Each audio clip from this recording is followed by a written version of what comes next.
Hello, everyone.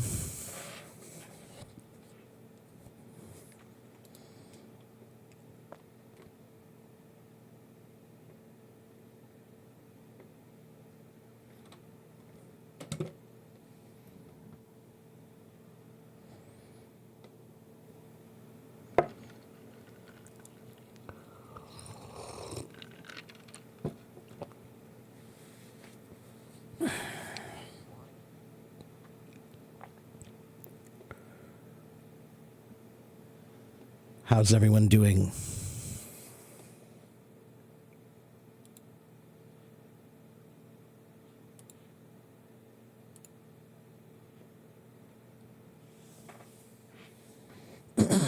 Hello, Jack.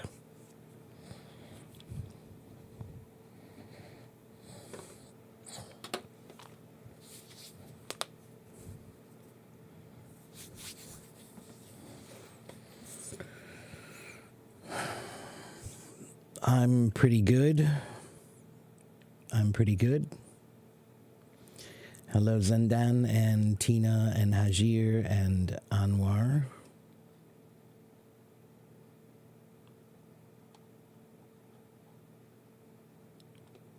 Hello, Irandi. That's a pretty name. I like that name.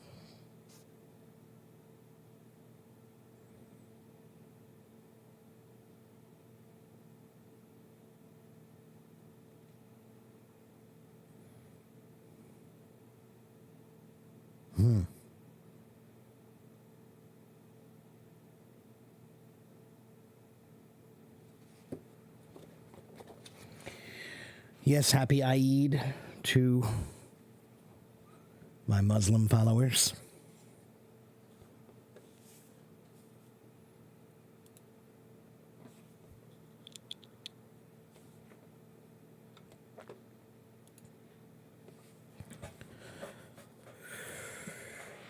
Okay, well, we're here. Welcome. Hello. It is, what is it? March 31st. March 31st.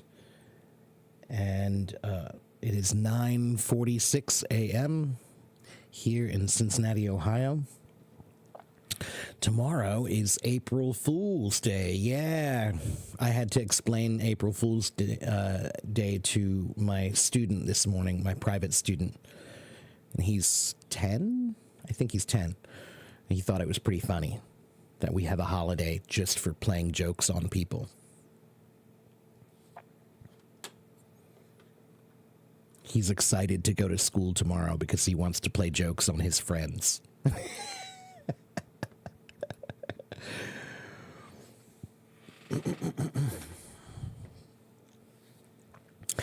Acquire and obtain. What is the difference? Jack, sometimes those are interchangeable. Okay. I acquired a new permit, for example. I acquired a permit or I obtained a permit. Those would be about the same. I think that there could be some difference in that acquire sometimes implies buying something. Let me check on something very quickly. Let me look at the etymology, as you know I like to do.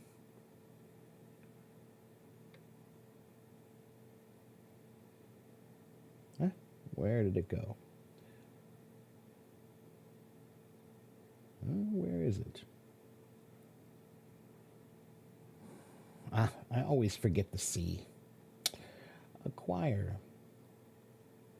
There it is.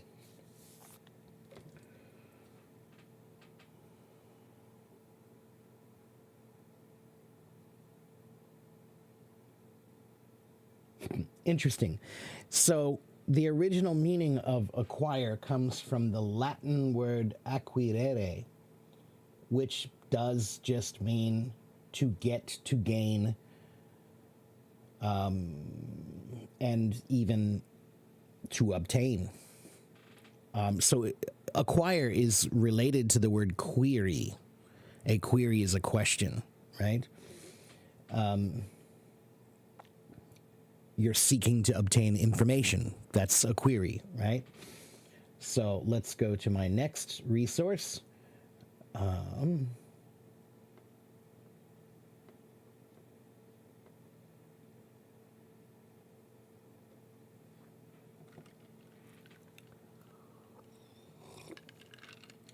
You have a long question. Crystal, you can come on stage if you want to come on stage to ask me. So both acquire and obtain mean to get something, but there is a slight difference, right? They have a difference in tone, usage, and context. So the basic meaning of obtain means to get something, especially by effort, right? Or request or formal means. Acquire also means to get something, often through learning, growth, or purchase, right? So you could say she obtained a visa to travel, okay? But if I said she acquired a visa, I might think that sounds funny because it sounds like she bought one, right? He acquired fluency in English. Acquire in this case is used to talk about something that you achieved, right? They acquired a new company. That would mean to purchase. They acquired the company means they bought the company.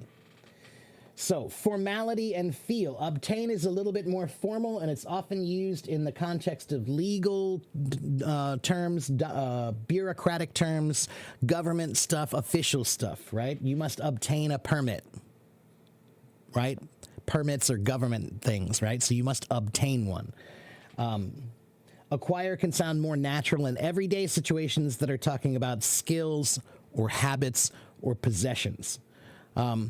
If you say, I acquired milk, so for something so mundane, for something so common, I would just use a common word, Jack, right? So in English, sometimes you have to make sure that the formality of your words are in, what's the word I'm looking for? Are not in congruence with each other, which means they need to match. They need to match, right? So in this case, I would say I got some milk, okay? I wouldn't say I acquired some milk. That seems weird. If you said I acquired some milk, maybe that would be okay. If you're like, for example, maybe you run a school and you need to buy a large amount of milk for the school, then perhaps you would use the term acquired the milk, right? But that would be like a contract to buy a lot of milk, okay? But I wouldn't say I acquired some milk at 7-Eleven. That's weird, okay? So let's see. She acquired a taste for jazz. That means that over time, she eventually learned to love the music of jazz, right? It took time. Children acquire language naturally. They achieve it over time naturally, right? But the subtle nuance is obtain is for things that you made an effort for following a process, right? You had to do something to get it. Acquire often implies growth, accumulation, or development over time. They acquired wealth over decades, okay?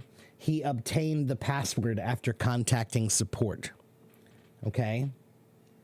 But again, the more common word to use for both obtain and acquire is just get, to get something, right? I got it. That would be the simplest form of obtain and acquire. And get has wider range of use. Get has wider range of use. Okay? All right, let's see. What's my website again? You mean my website? Hello, Flavia. My website is here. And my YouTube is here.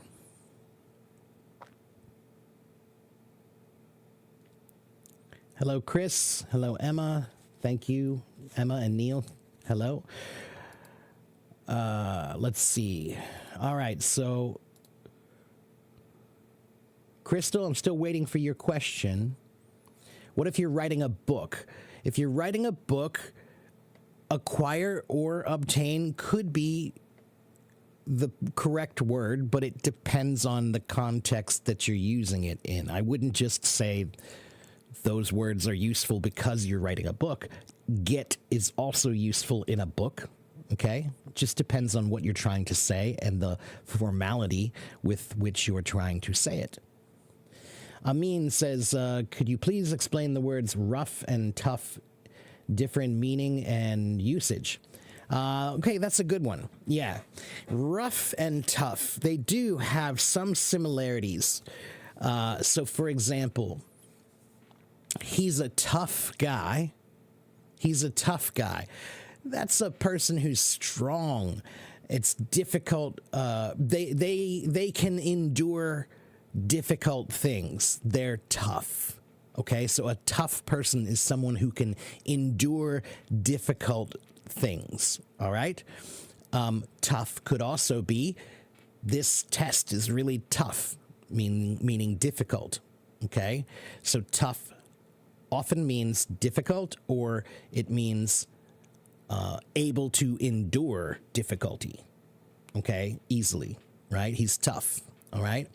Rough is a little bit more about how you handle something or the surface feel of something. So, for example, this is an expensive microphone. Maybe somebody will grab it like this, and I'll say, no, don't be so rough. This is expensive. Don't be rough. Be gentle. Okay, so gentle being the opposite of rough. Okay, rough also implies the texture of something. So, for example, the texture of this microphone is rough, not smooth. Okay, when my beard comes in, my face is rough. Okay. All right. So, let me think of another example for rough. Rough could also be used to talk about, it's used sometimes in an almost slang way to say difficult, right? So maybe you take a test and you feel like you did not do well, and your friend says, how did you do? How was it? And maybe you say, it was pretty rough, pretty rough. That means pretty difficult. Okay, so there are some times when rough and tough have a similar meaning of difficulty, but rough also is used to talk about the texture of something. Tough is to talk about the durability of something, right? So the material of my jacket is very tough material. It's not easy to break it. It's tough, right? It endures difficulty. It endures pressure. It endures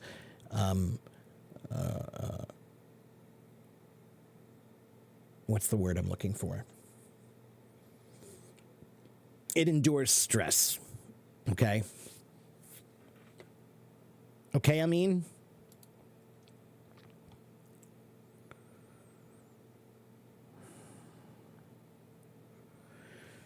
please explain the difference between could have and should have.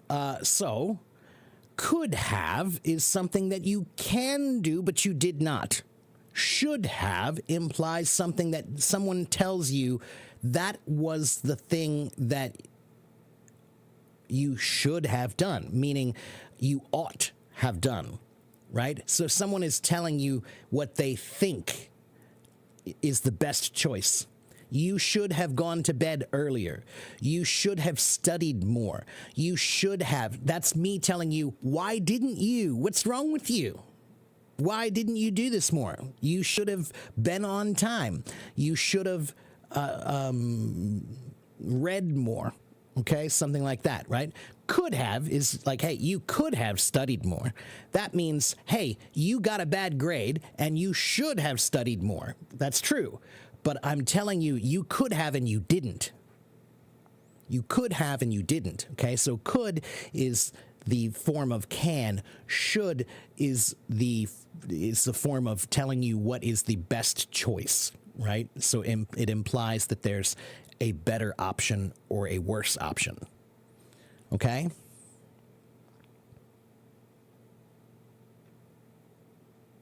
What's the meaning of the word chilling? Depends, Andy. Chilling can be a slang term that just means relaxing. So if you say, hey, what are you doing? Oh, I'm just chilling. When usually we won't even say chilling, we'll say chillin'. We take the G off. Okay, in slang words, many times the ing will become in, just in, no G, right? So chillin'. What are you doing? Oh, I'm just chilling. It's Friday night. I'm chilling out. Chilling out is to relax. But chilling has another meaning. Perhaps you're talking about a murderer, right? Like Jeffrey Dahmer was a murderer, and his murders were chilling. That means horrific, scary, disturbing. Okay? So it depends on the context, or chilling could have another meaning that's more scientific or culinary, about cooking. Like, I'm chilling the bird, I'm chilling the chicken. Put the chicken in the refrigerator to chill. That means to become cold, right? So to chill something as a verb means to make something colder. Okay? So it has three possible meanings depending on the context. Okay? Yeah, relaxing is chilling. I'm chilling. Yeah. It's Friday night. What are you doing? Oh, I'm chilling out. Okay? Chillin' is short for chilling out. Chilling out is the phrasal verb. That's a slang term that means to relax. Yeah, I'm chilling out, bro. That's right. Yeah. How long does it take to become fluent in English communication? It takes about 10,221 days, 8 hours, 17 minutes, and 16 seconds.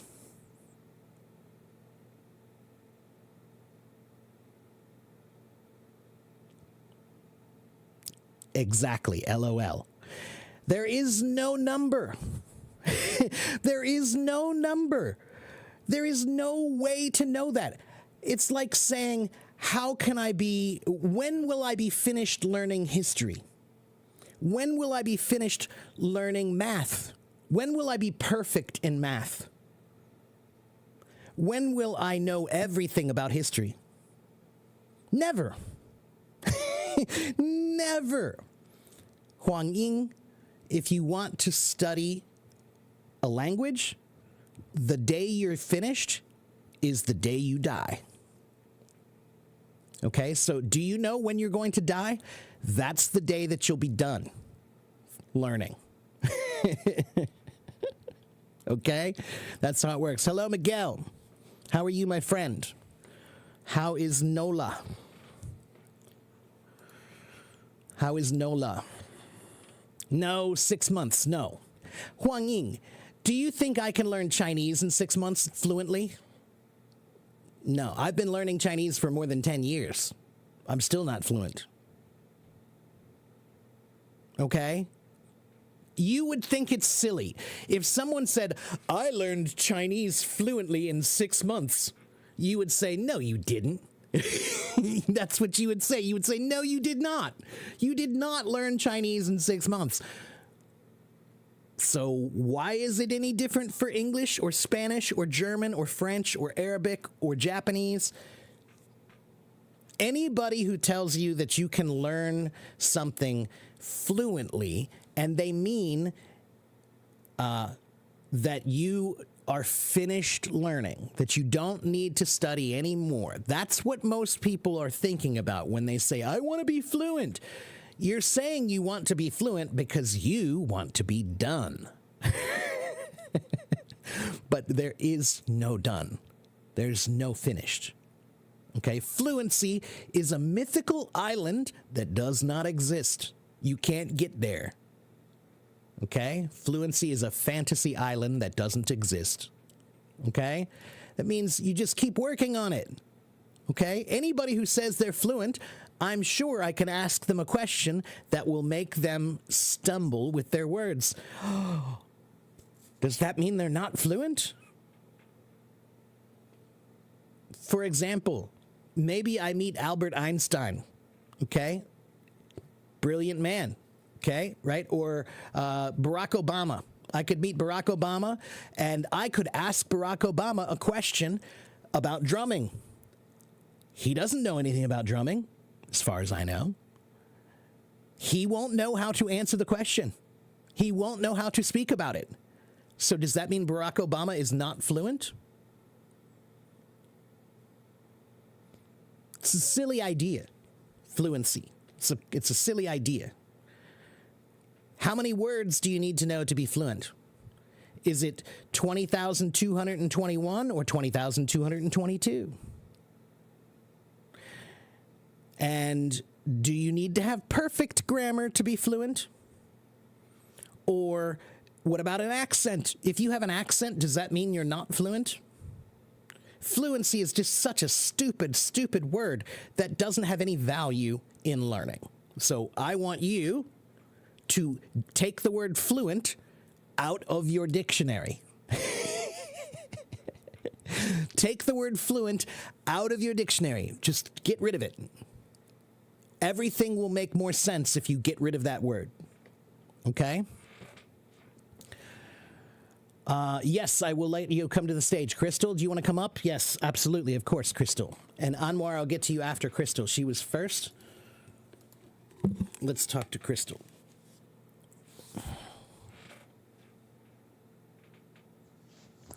Hello, Hi, Crystal. teacher. How are you?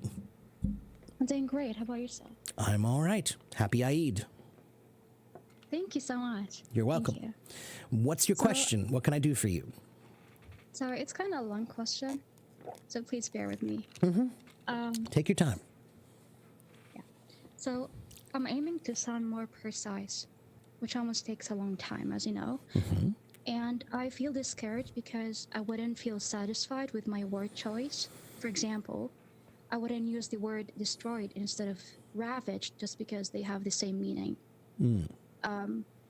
I really want to be intentional with my words. So unfortunately, people have told me that I overcomplicate things. So my question here, should I continue on this path or should I try to simplify? My answer is yes. Oh, So what that means is you should do both. Crystal, language is like music. I'm always talking about that, right? And music, as a musician, me, when I have to perform, I need to do what we call reading the room. Reading the room means I need to know what music should I play here, right? So I have a rock band that's very loud and energetic and fun and exciting, but that's not the right music to play when I go to the museum to perform at the museum. I have to play the right music for the museum. But I also play very nice, soft, beautiful jazz music. That's not the right music to play at the rock club when it's Friday night and everybody wants to party. So it's called reading the room. You have to adjust your speech sometimes depending on who you're talking to. There's a technical term for it in psychology. It's called code switching. I don't know if you've heard me talk about that before, but code switching means that we change the way we act and speak depending on who we're speaking to. Right? So when I'm here teaching, I'm Teacher Mark. This is the way I speak.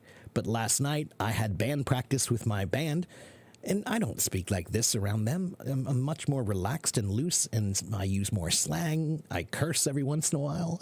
So it's about knowing who you're speaking to and what language is best to use to speak with them. Right? So just today, I saw a Facebook post I thought was really interesting. It was a post about a teacher in America who he put a list of slang words that are not allowed in his classroom, right? There are many, many young kids that use all these new, like, skibbity, you know, and riz, and, you know, all these words. And I hate those words just as much as that guy. And If you're in my class, it's not the right place for that language. You're in a classroom. Nope, sorry. This is not your hangout. So you can use that language in the hallway, but as soon as you come into my room, nope, sorry. Not the appropriate language for this environment. Okay? So I tell them that, right? So you have to change depending on where you are. Okay? So what I would say is you need to do both. Continue to be careful and precise with your words. That's a good thing. People should have more care with their words. Words are something that we take for granted because we use them all the time. So because we use them all the time, we forget their value and their importance. And so, many people speak without thinking. Many people. Everyone does. Everyone speaks without thinking at some time, right? Right. But we all need to try to pay more attention that occasionally you do need to think about your words before you say them. Okay? You have to craft your words. And that's an art form that takes time and practice. So you will get better in time. Okay?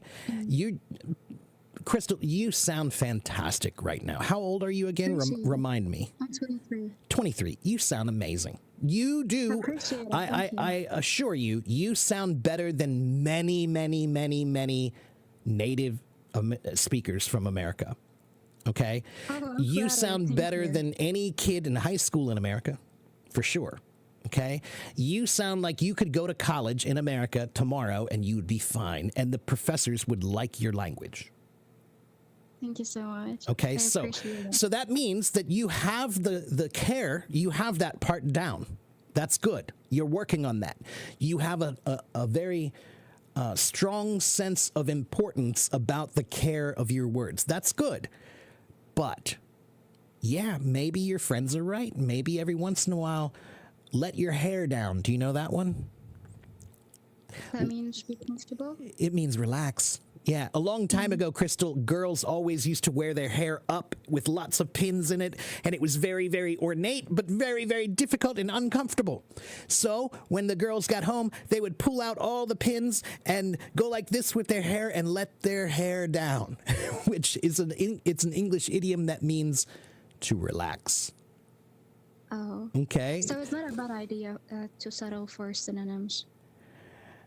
It's not a bad idea. No, it's a good idea to study synonyms and try to find good synonyms and find the proper words to use for certain situations, of course. But you also need to find the proper words to use in informal situations. You are focused only on your formal language, and that's good, but I can tell you, I do think you're doing well there. Okay? So now you can try to see about the other side of the coin. Right? The other side I of the guess coin. This is my shortcoming. I don't know that much slang, honestly. I'm kinda Okay. more Well, guess into what? Academic English. Yeah, and you know what? I have no problem with that because the truth is you can go through life without informal language. You can't go through life without formal language. Okay? So formal always works.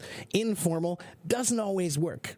And many times you might be in a situation where you really want someone to listen to you. And if you don't have the right words and you use informal words that don't really have power, people won't listen to you. So informal words sometimes make you powerless. Yeah, I've noticed that. You're right. Okay? So, but in the same way, if you don't know the informal words in that situation, now you're powerless.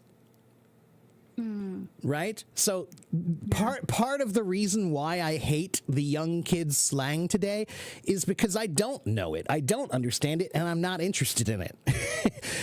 The other part of the reason why is because in the past, I think that the percentage of slang was much smaller than it is today. Meaning that a long time ago, yeah, we always had slang. Slang has always existed in every generation, right? So in the 1930s, they used to say, oh, it's the bee's knees. That's the bee's knees. It means cool. Oh, That's all it means. But we don't use that anymore. That's part of the reason why informal slang is not that great to study, because it doesn't last forever. You don't know when it's going to lose its validity, right? Next Yes. year, people might not say that anymore, right? Which is why it's kind of silly, right? Language isn't, in general, language is not temporal. Language does change over time, certainly, but if the nature of the word is a temporal thing, meaning it's temporary, then it doesn't. It's not that important. You know, if it's something you learn this year and next year it's not valuable anymore, then why learn it, right? Yeah. So, part of the reason why I dislike it is because, you know, in the past, we had slang, but it might be 10% or less of what you say. So the majority of what you said was easily understood. But now, sometimes kids use 90% slang and 10% real language, and it's impossible for anyone to understand what they're saying except for the other kids. And they do that on purpose because kids want to be exclusionary to the adults. They want to say, "Oh, you don't understand. You're too old." You know, I want to sound cool. they want to seem cool, right? But you have to remind them, you know, guys. You know, I was young once too. You know, like everything you're going through right now, you're going to be old one day too, and the language that those kids speak, you're not going to like it either. So, you know, you just need to remind them. I'll tell you what I do. If my students want to use that language, that's fine with me. But first, they must read and understand this passage. Wait a minute. Let me see if I can bring it up here. I think I found it here somewhere. Where did I put it? One moment. Let's see. Here it is. Okay, so look at this. I make if my students want to use slang in my classroom, I will let them, but only if they can read this passage and understand it and explain it to me. If they can understand the formality of this language, then they can use whatever informal language they want. So take a look at this.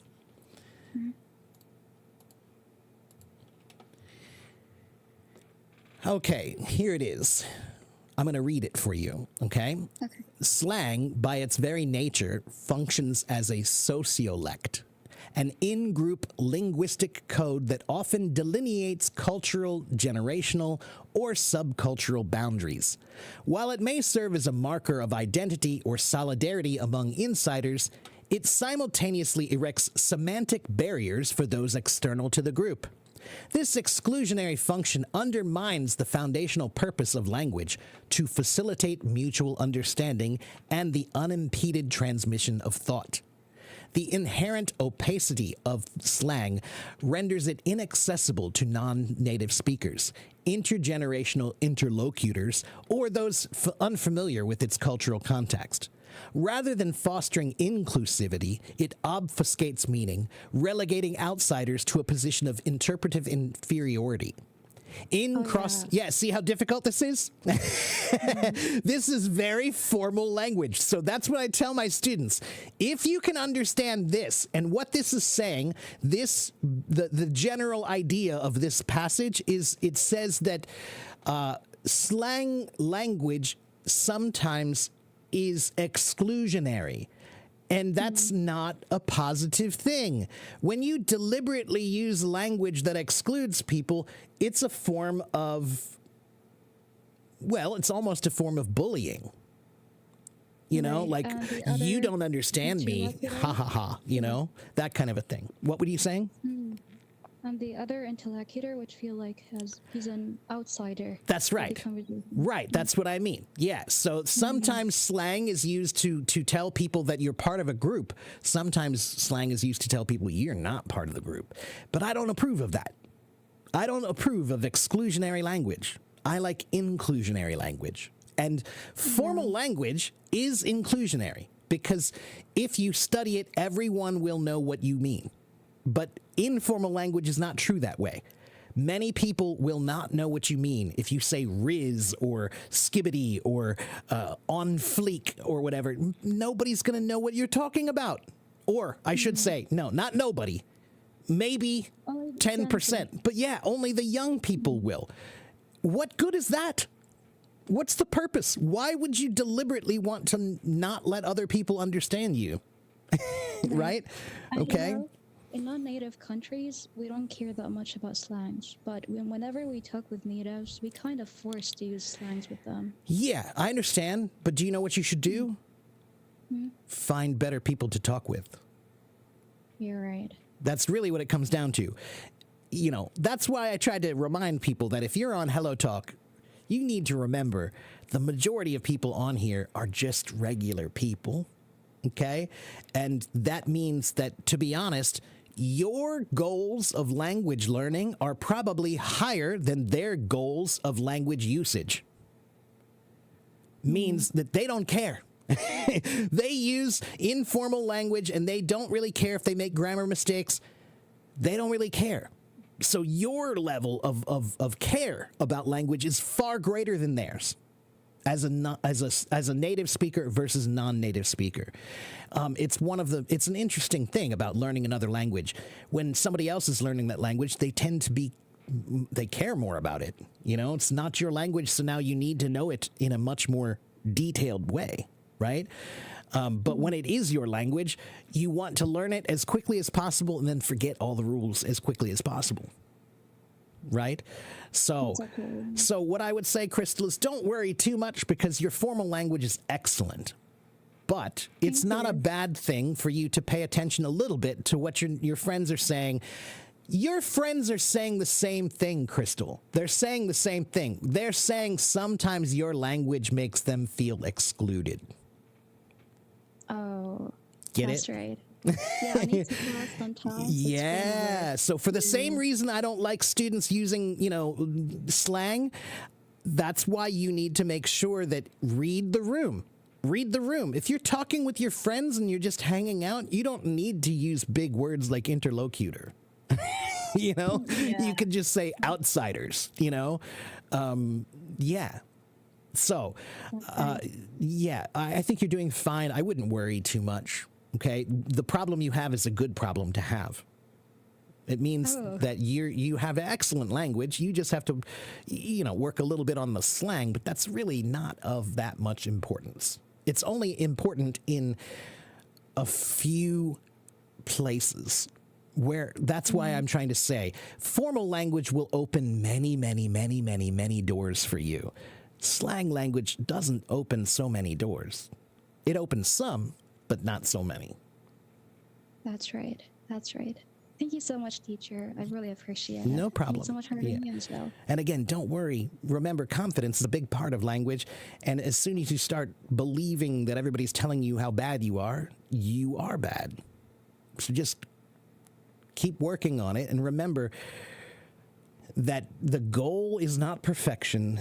The goal is musicality. And what does musical mean? It means it sounds good to the ears. When you hear something and you say, oh, that's so musical, it means it sounds good to the ears. That's what you want your language to be like. You want it to sound good to the ears. Okay? That's right. And then you have to remember, again, I play rock, I play jazz, I play blues, I play classical, but I have to figure out which room to play which music. That's right. Okay? Thank you so much, teacher, again. Thank you so much. You're welcome. No problem. It was a great question. Thank you. I appreciate that. And come back anytime, Crystal. Always a pleasure to talk with you. Thank you. Take care, okay? You too. You want me to speak Chinese a little bit? 你要我说什么？为什么你要我说中文？为什么？你觉得我不会？你觉得我不会吗？我会。你会吗？你现在学中文吗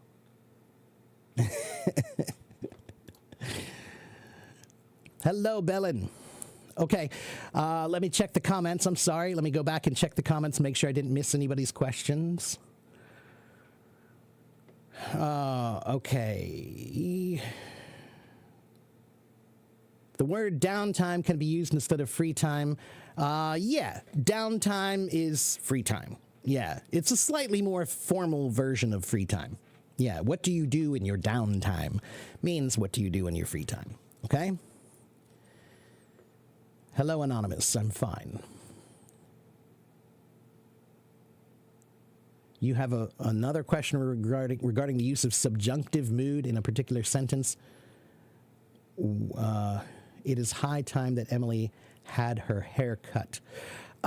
Amin, in this case, when we're using the subjunctive mood, it adds a level of seriousness and formality. So if I just say, Emily, you need to get your hair cut, that's direct and it's not as serious. But if I say, it's high time that Emily get her hair cut, now there's a formality that makes it sound stronger. Okay, sometimes, guys, the formality of your language gives more weight to what you say. It gives more strength to what you say. Okay? So if you use it in the subjunctive, it sounds more formal and it sounds more serious. Yeah, that's what I would say would be the reason to use subjunctive in that case. You don't have to use subjunctive. You could just say she needs to get her hair cut. Okay, but sometimes when we switch to the subjunctive mood, it's to add a level of formality that makes it seem stronger. Okay? You said knowing music help you learn Chinese. How? Roya, because what is music? Music is you learn how to manipulate sound to create expression, right? That's what music is manipulating sound to express yourself. What is language? Manipulating sound to express yourself, right? So language has rhythm, language has tempo, language has dynamics, language has intonation, language has volume, language has texture. All of those things exist in music too, right? The way you learn music, the methods that musicians learn are very useful in language learning. Any musician, in my opinion, has a tremendous advantage if they learn a language.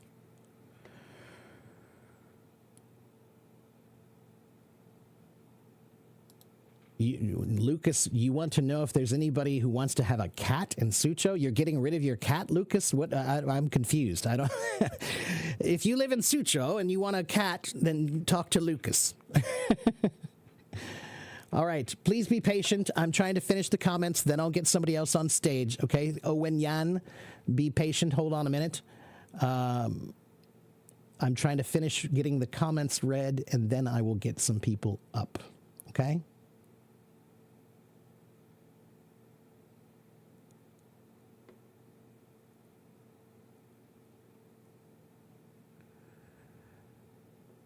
Let's see. How to get Ghibli art multiple? I have no idea, Hero. No, I don't know about that. I don't know what you're talking about. Is that an AI art maker? Then what are you asking? I'm an English teacher, man. I don't know.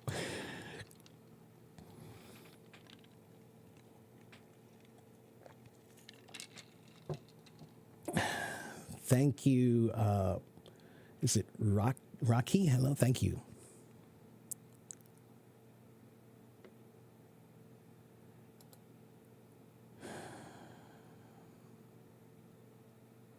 It's hard to find a good stable partner on HelloTalk. It's hard to find a good friend. That's the word that you're looking for. Friends are rare. They're not common. Okay? Friendship is something that must be developed. It can't be bought. It must be earned.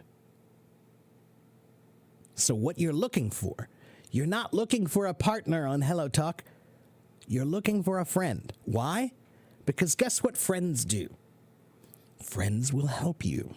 Friends do favors.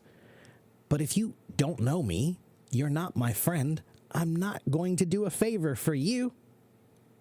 So first, you must earn my friendship. Once you do that, now I want to help you. So part of the problem is, Carol, when you guys come on here to find a partner, you don't find a friend, you try to find a business deal. Hi, I want to learn English. Will you teach me? That's not a friendship. You know, that sounds like you need something and you want them to give it to you without anything in return.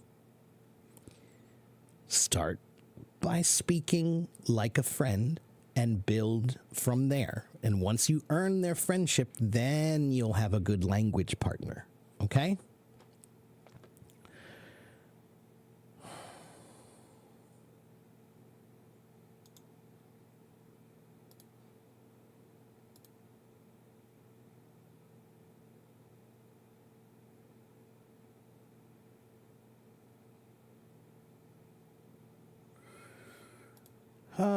Let's see. Hello, Andre.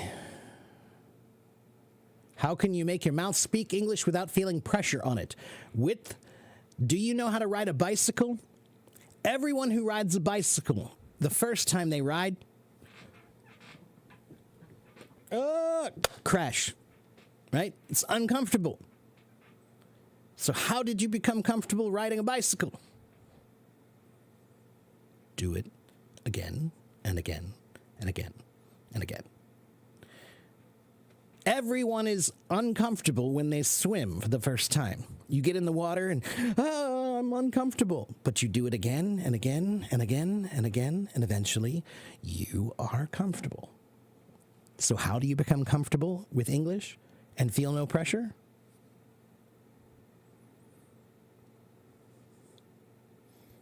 That's it. Okay? You didn't get the use of had. Can you explain your question a little bit more? What do you not understand about had? Had is the past tense of have. I have coffee. Yesterday, I had coffee. Past tense. Okay? Right now, I have a question. Yesterday, I had a question. Past tense. Okay? Andre says, I have a genuine question. I'm learning formal English, but at the same time, I want to learn the informal English used in the USA. Can this hinder me during the learning process? Maybe a little bit, Andre. Okay?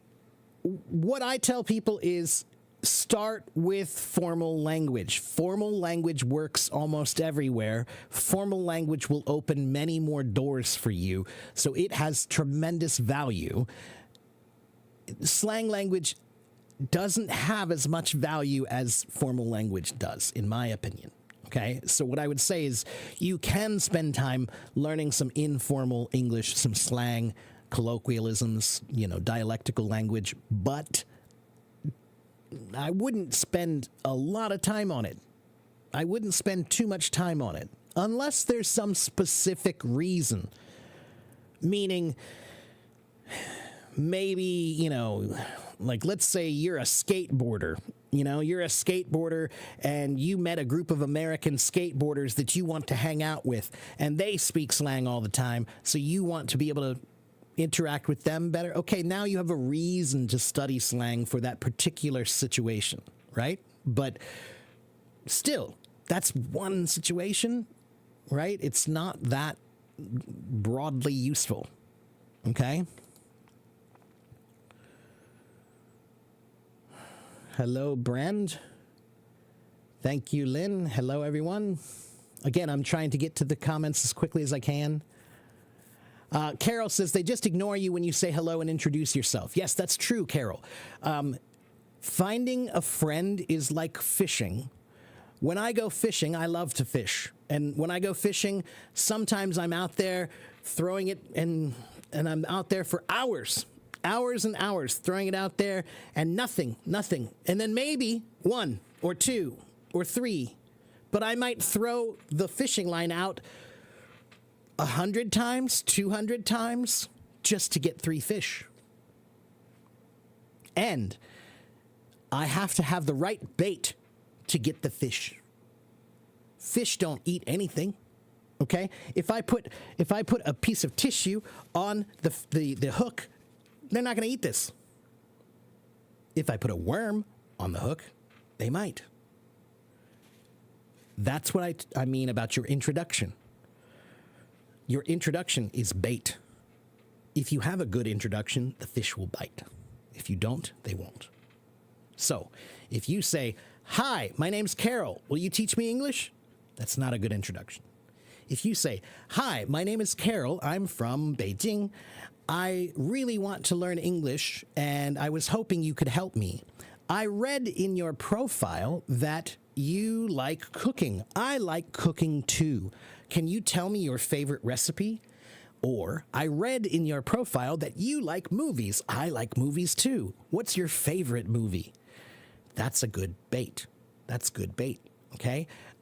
"I read in your profile that you like sports. You like the NBA. Who's your favorite player?" That's good bait. "Hi, my name is Carol. I'll teach you Chinese if you teach me English." That's not good bait. That's not good bait, okay? All right.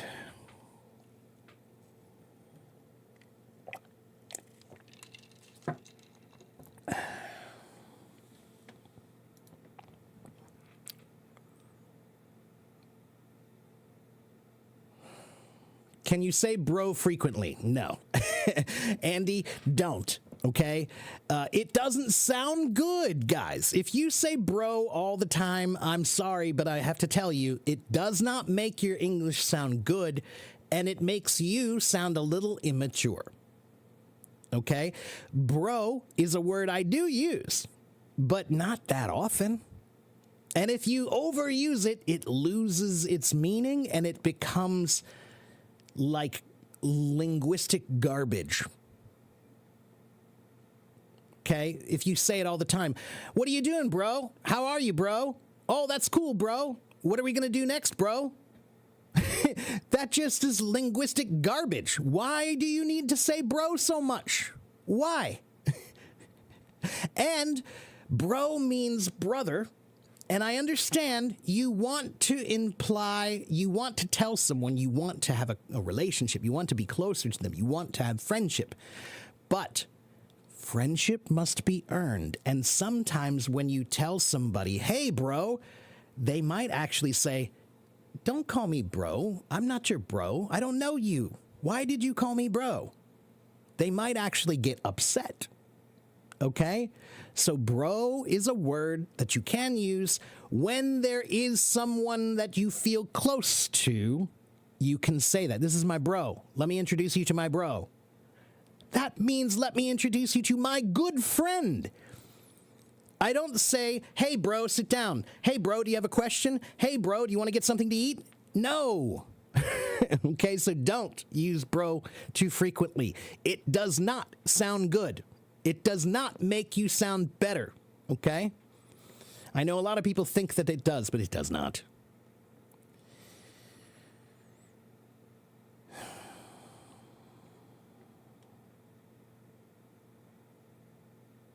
Someone got mad because people call her sister all the time. Same thing. Yeah, sisters, you can say that. It's a term of friendship and endearment, but it's something that you should use only when someone is endearing.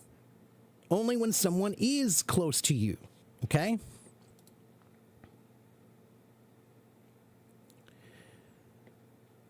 Yeah, I know, they even bro girls. Yeah, yeah. And there's another form of bro now, too. Bruh. B-R-U-H, bruh. What's up, bruh? No, I'm sorry, but it just makes you sound like a child. Do you want to sound like a child? That's my question. If you want to sound like a child, then say bro all the time.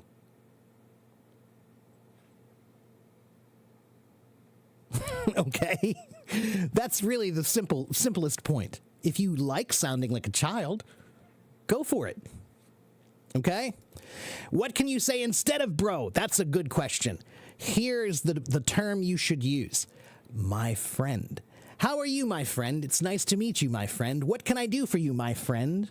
Would you like to get some lunch, my friend? My friend is totally okay everywhere, and it's not offensive. My friend is good. Buddy, no. Buddy's too close again. Only for my buddies. I say buddy to a buddy. If I say, listen, buddy, that actually is, that's aggressive. If I say, listen, buddy, you better sit down. That's not, I'm not calling him my friend. I'm using buddy as a term of aggression. Okay? So, repeat after me. Nice to meet you, my friend. How can I help you, my friend? What are we doing today, my friend? My friend. It's okay. All right? Mate is only okay if you're from Australia, Brand. Okay? They use mate all the time, and that's cultural. If an American said mate all the time, it would be weird. They would say, why are you trying to sound like an Australian? Okay? My friend is the American version of mate. Okay? Honor, well then now you know honor. Don't mate people all the time. Don't bro people all the time. It doesn't make you sound better. It makes you sound like you're trying too hard. It makes you sound like you're desperate to be liked. Okay? Desperation is a stinky perfume. Desperation is a stinky perfume. Okay?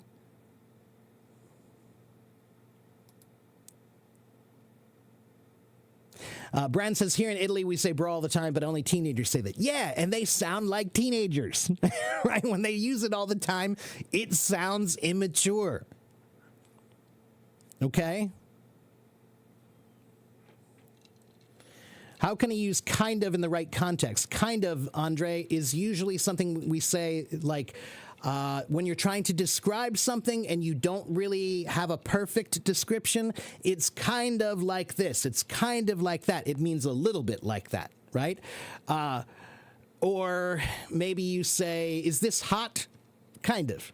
Means not really hot, but a little bit. Okay? I think that's the context that you're looking for. There is another context, but I think that's the one you're looking for, right? Okay, who wants to come on stage? I think I'm just about caught up.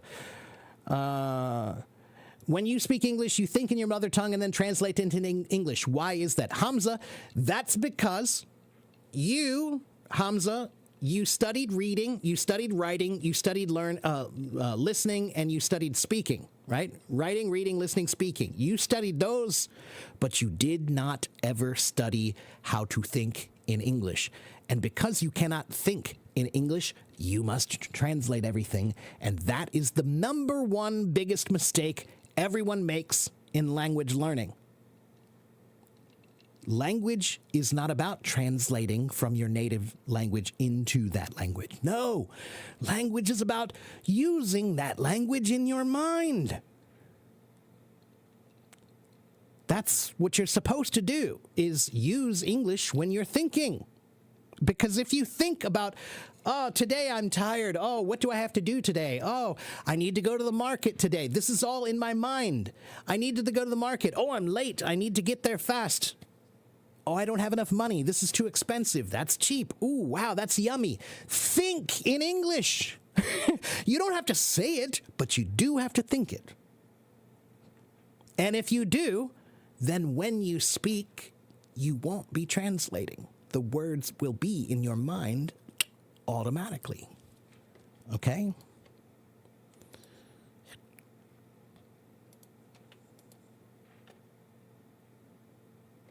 Okay. Who is next? What about dude? Again, same thing. I like the word dude. I use the word dude, but only in the right context. And if you use it too much, you just sound immature. Okay? Listen, dude. Okay. Sometimes. It's okay. What's up, dude? In informal context, I call my friends, I call them dude all the time. For my friends. But when I'm teaching in a classroom, dude, do you have a question? No. No. Okay? Holmes is also informal. Yeah. Holmes is short for homie, meaning my homeboy. Homie. So Holmes comes from homie comes from homeboy. Homeboy meant my homeboy, means my close friend. Okay?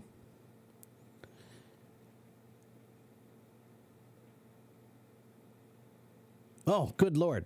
I'm trying to catch up with the comments, but I'm too slow.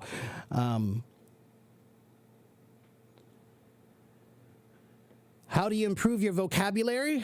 Study vocabulary. Okay, let's see. I got to get somebody up on. Let's see who was waiting. Anwar, are you still there, Anwar? Let's get Anwar up, I think, next. Hello, sir. Hello, my friend. How are you? I'm good, thank you. Good. How are you? I'm fine. And did you notice, what did I say, everybody? I said, hello, my friend. How are you? My friend works all the time. It's always cordial and acceptable. And it's not too formal and it's not too informal. My friend. It's always a good way. So what can I do for you today, my friend?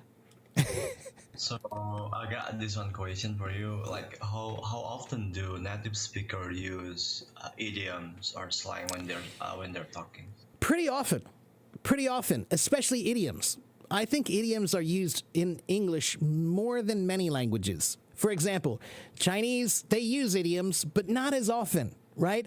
When I was first studying Chinese, I learned a bunch of idioms, and I was using them all the time in my classroom with my students, and they thought it was funny. They said, you sound like an old man. They were like, only old men use those words. Like, that's too formal. It doesn't sound natural to use them too commonly, right? Now, they do use them sometimes, of course, but in America, absolutely, many people I know, we use them without even thinking. They're just part of our lexicon, you know? So as a teacher, I had to learn how to become aware when I use an idiom that the kids don't know or the students don't know. I have to be like, oh, wait, they don't know what that means. Now I have to explain it, you know, right? So I became aware of like, wow, yeah, we do use idioms pretty commonly. So idioms and phrasal verbs are definitely really common and you should spend some time on them. Slang, I don't spend any time teaching slang, ever. I never teach slang because it doesn't have universal value. It has limited value. And it's temporal. That means it changes over time. So the words they say this year are going to be different than the words they say next year. So why bother? You know, it's like, let's just let the young kids have their little, you know, language. That's fine. But it's not necessary.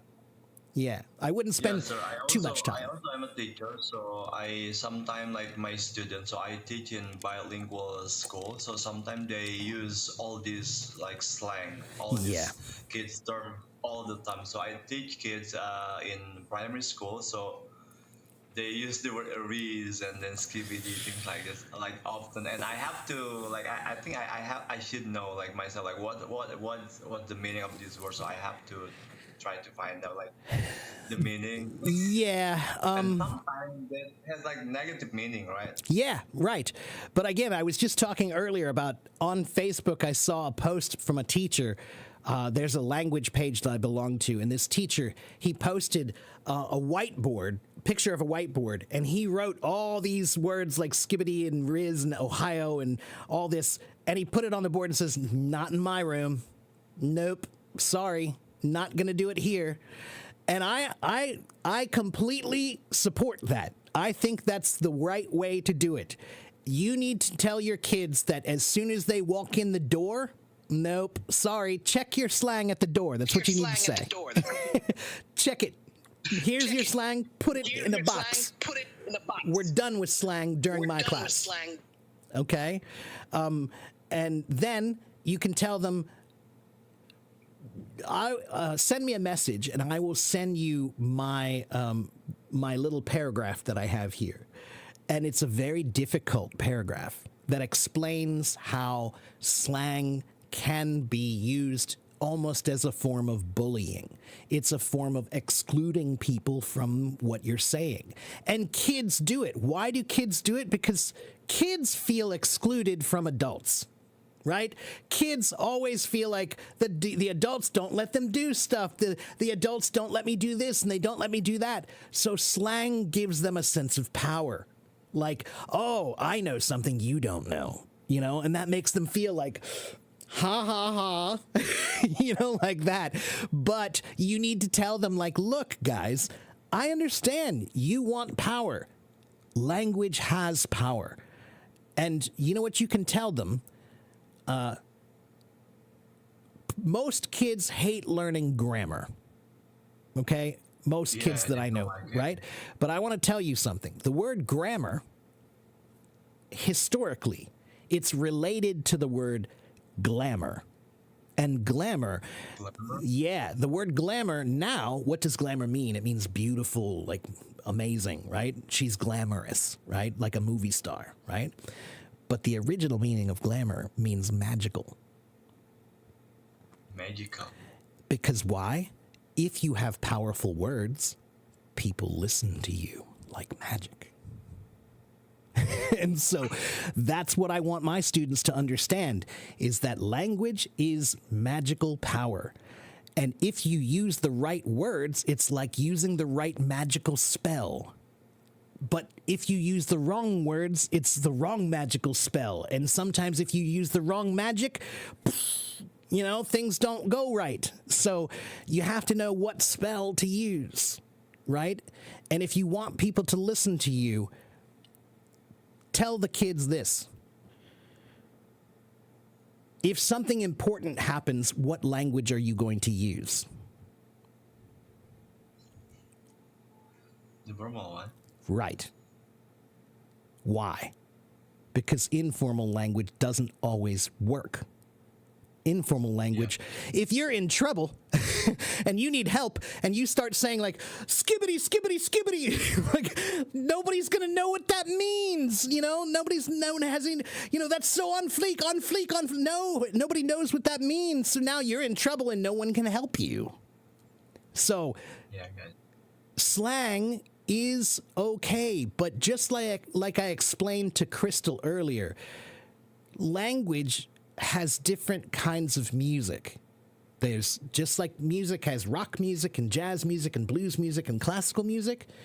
If I go to a rock bar and I play classical music, a lot of people are going to be disappointed and upset.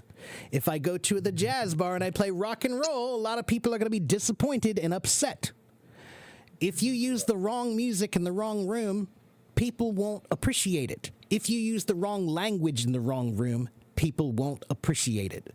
So, in their attempt to want to be cool, which is what they're doing, they want to be cool, they don't recognize that they're trying too hard and that language is magic, but you have to choose the right spell. Right? You said that we have to read the room, right? You have to read the room. You have to read the room and know what language works in this room. Okay, at this time, at this moment, right? And that changes, right? So I'm not saying I don't use slang. I do. But I know what room to use it in, and I know it doesn't work in every room. Yeah. And if your student has a question, they want to know something, if they use the wrong language, maybe you won't tell them. Right? So if they don't know how to ask properly, then maybe they won't know. They won't find out. And again, this is why language is power. Language is magic. Yeah. In any language, it doesn't matter. You know, brilliant words have no country. Brilliant words have no culture. People look at brilliant words and they go, wow, that's deep. Wow, that's powerful. They don't care what language it comes from. Right? And again, it's all about just getting people to pay attention to you. And certain words will be useful for that and certain words are not. So that's what I would say is, you guys can have your slang, that's fine. But in this room, check it at the door. You can pick it up when you walk out. Okay? Just like a hat, you know? You're not allowed to wear a hat in my classroom either. So you put your hat on the rack. Okay, fine. Put your hat on the rack, put your slang in the box. Okay? And now we're here to study. And when you go back out in the hallway, skibbity all you want. Okay? But when you're in my room, skibbity is not allowed. Okay? And you could make a point very easily if you want to scare your kids. I want you to go on ChatGPT, ask ChatGPT, I want you to write a simple introduction to your classroom. Like, hello, today open your books to this, or we're going to work on this today. Something very simple, like just a simple couple of sentences. Then I want you to ask ChatGPT to rewrite it, but use slang from the 1930s. Oh man, I never tried that one. I use ChatGPT all the time for preparing my material, but not this one yet. Yeah, so let me see if I can find something here. Let's see. Write a paragraph, a short paragraph.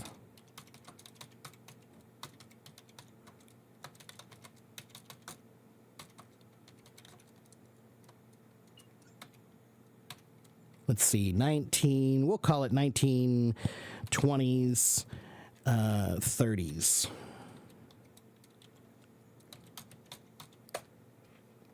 Oh, what happened? Here we go. All right, let's see what it says. Let me share my screen.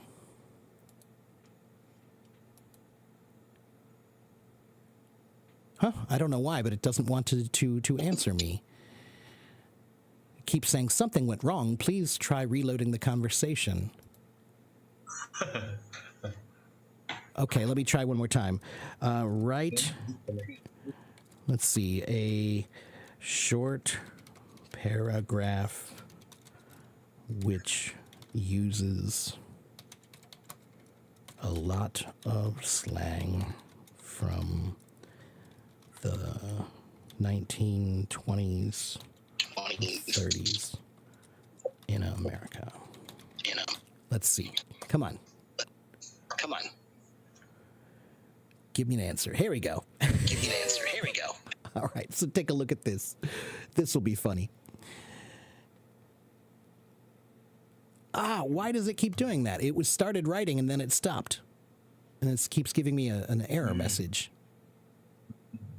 All right, here we go. I was at the juice joint last night, dressed to the nines and feeling like the cat's pajamas. The place was jumping, full of dames and dapper fellas getting zozzled on giggle water. I was making eyes at this swell tomato when a flatfoot busted in looking for some rum runners. Everyone scrammed like bats out of hell, but I played it cool, lit a coffin nail, and slipped out the back before bulls could give me the third degree. I don't know. I don't have any idea. So I was at the juice joint last night means I was at the bar. Dressed to the nines means I was dressed like really well, like a suit, right? I was feeling like the cat's pajamas means I was feeling great. The place was jumping means it was exciting. It was like busy. Full of dames and dapper fellas means girls and guys. Dapper means handsome. Dapper fellas, so dames is girls, dapper fellas means handsome guys. Getting zozzled on giggle water means getting drunk. They were drinking alcohol. And I was making eyes at this swell tomato. That means a girl. I was looking at a girl. And when a flatfoot, that's a cop, a policeman, came in looking for some rum runners, means looking for people who were making alcohol illegally. Alcohol was illegal in the 1920s during that time. Everyone scrammed like bats out of hell. That means everyone left. Everyone tried to leave as quickly as possible, without the cops getting them. But I played it cool, means I was relaxed. Lit a coffin nail means a cigarette. I was smoking a cigarette, and I slipped out the back before the bulls could give me the third degree. That means I went out the back door before the police could interview me.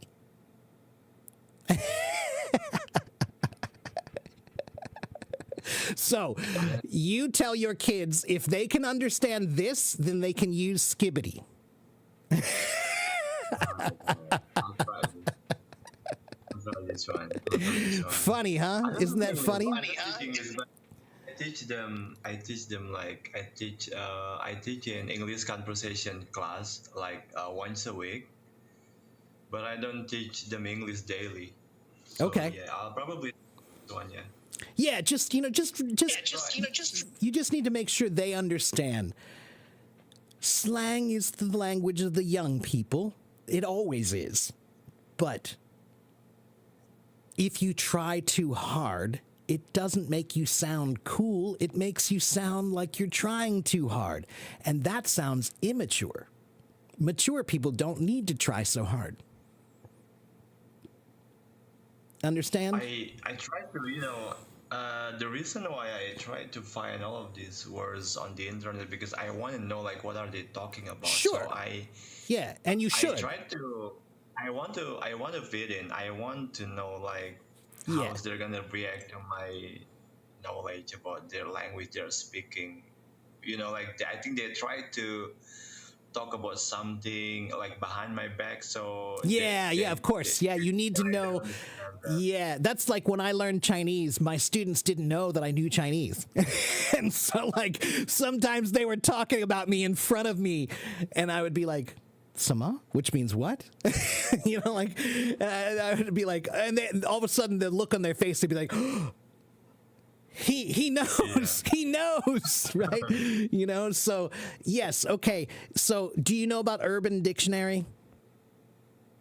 I used to look up on words on Urban Dictionary, but I don't use it anymore. No. Yeah, so Urban Dictionary sometimes is useful, sometimes it's not, because Urban Dictionary is not academically written. It's written by anybody, so anybody can write anything, and there are many passages there that are not true at all. There are many words in there that they say are slang words, but no, they're not. It's somebody who was playing a joke.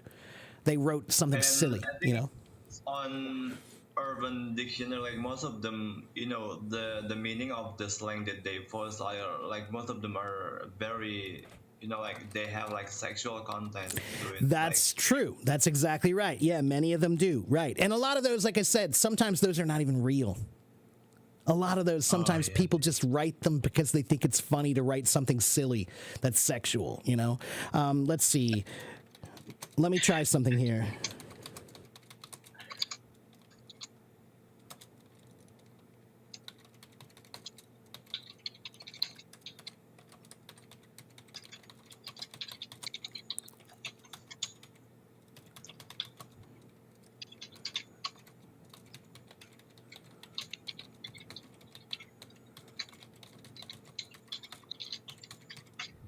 Okay, take a look and let's see what happens with ChatGPT. I asked ChatGPT, give me a list of modern American slang words. Give me their definitions, explanations, and context. So let's see what it does. Maybe it will tell you. I'm not sure. I've never asked this question. Okay, let's see. It might not know. Let's find out. All right, so lit. That one's not too. That's pretty old. Even my generation used lit. So that one's still pretty old. Extra.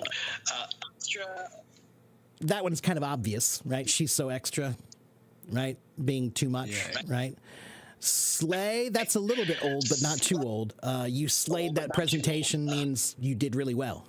Right? Sometimes we say you killed it, you slayed it, right? Dead means funny. Let's see. Flex means to show off. Right? But some of these are not that new. Ghost. Oh, yeah, to ghost someone, right? That's a verb, meaning like you stop talking to someone, right? So I feel like some of these are useful, but a lot of these are not the terms like skibbity and low key, high key. That's a good one. That's normal, right? But so look, ChatGPT can help you a little bit, right? And you can ask it directly. What is skibbity? Skibbity. You can ask it. What does Riz mean? Some of these are not that current.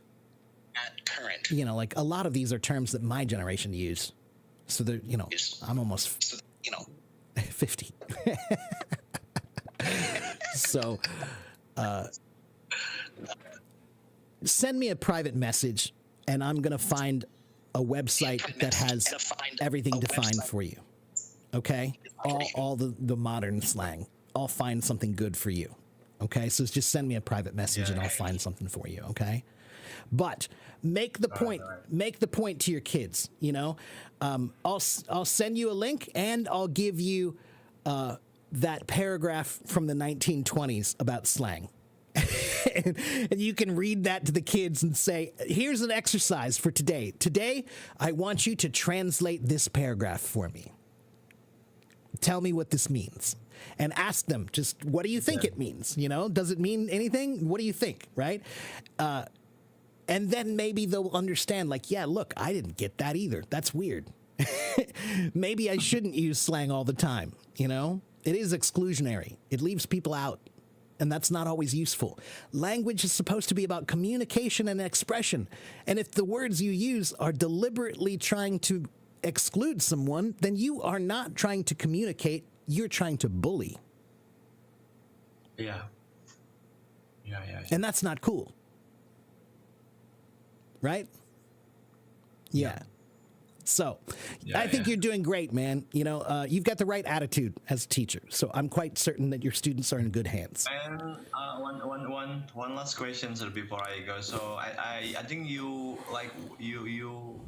shared about this one website that gives us the history behind every word. What's that called again? The website? Etumonline.com. Etum Online. There's also an app. They have an app as well. The app is great. Thank you very much, sir. Thank you very much for taking most. It was really nice talking with you. My pleasure. Anytime. Come back anytime, okay? Sir. Take care, my friend. Bye-bye. Take care. Bye-bye. All right. Thank you very much. Okay, let me just check the comments, and then I'll get somebody else up on stage. Give me just one moment. Please be patient. Right. I believe the nature of language is, it is. The language is always changing, but slang changes far more rapidly than standard language does. Okay? So that's part of the reason why it doesn't have as much value. It's temporal. It's temporary. Okay?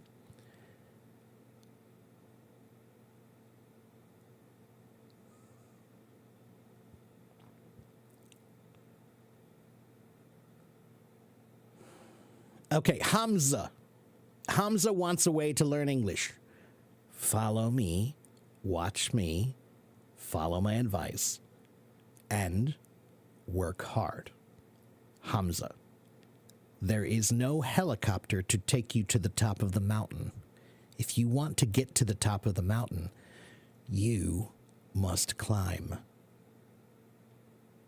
Stop looking for a shortcut. Start climbing.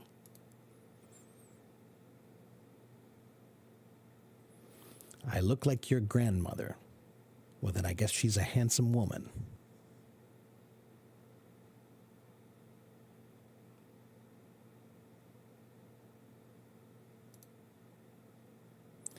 Where can you find online English lessons for kids? Jason, go to my website.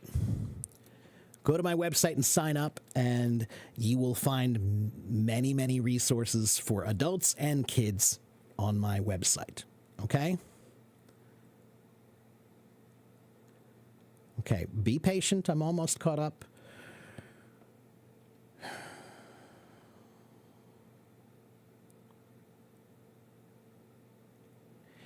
Is DeepSeek better than ChatGPT?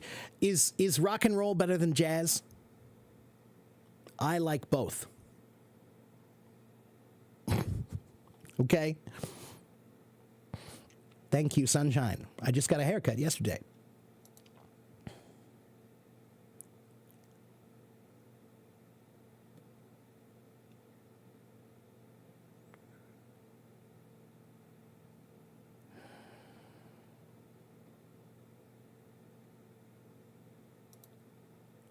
I agree about forcing the accent, Crystal. Sometimes people try too hard with the accent.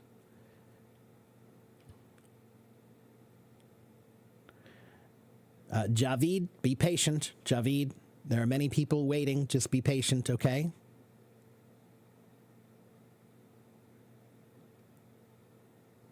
Can you share the link with people? What link are you sharing? Which link? I'm not sure. Oh, my link? Sure, of course. Of course you can.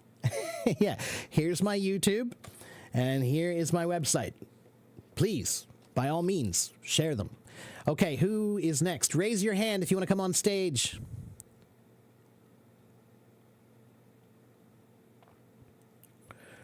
Okay, let's see. Andre says, have you ever heard of the role play learning method?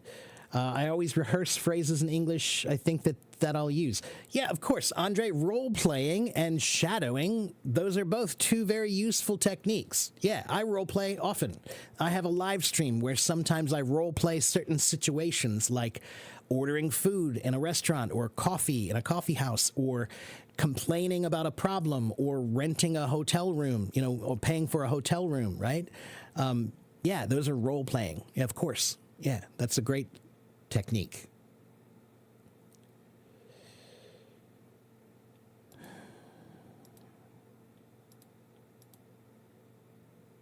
What's the difference between a sassy girl and a feisty girl? Nothing, Miriam. She's sassy. She's feisty. Feisty is more like, well, let me think about that for a moment. Hold on. Let me think. Sassy. I think most of the time the meaning is pretty much the same. It means a girl who has a little bit of fight in her. She's got a little fight in her, right? So if you say something she doesn't like, she's not just going to... No, she's going to be like, what? Why did you say that? That's feisty, right? A feisty dog would be a dog that, is barking at you and wants to fight a little bit, right? So feisty implies that you have some something inside of you that tells you that you can't just walk away all the time, that sometimes you want to fight a little bit, okay? That's right. Feisty means you want to give something back without just walking away and just being like, right? Sassy is kind of the same thing, okay? Sassy, I think, has a slightly different meaning sometimes. That doesn't necessarily mean that you want to fight, but that you are a very... What's the word?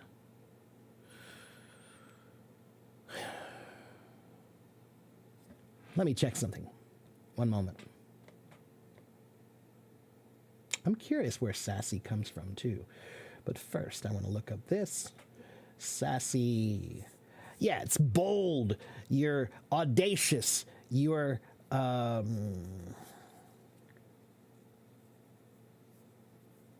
Another word is saucy. She's saucy. She's sassy. Same thing. It means you do have a little bit of fight in you. You have a little bit of like there's a little bit of energy in you that looks like a little bit of a fighting energy, like a strong sense of self. Yeah, I think that's a better way to put it. It's not that you're looking for a fight. A feisty person is not looking for a fight. A sassy person is not looking for a fight. But if you poke me the wrong way, hey, what are you doing? That's sassy, that's feisty. Okay?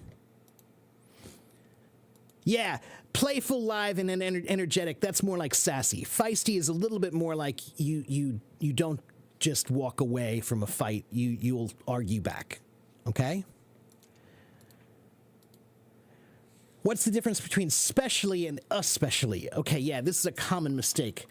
One moment, let me pull up my notes for that one. I think I have notes for that still.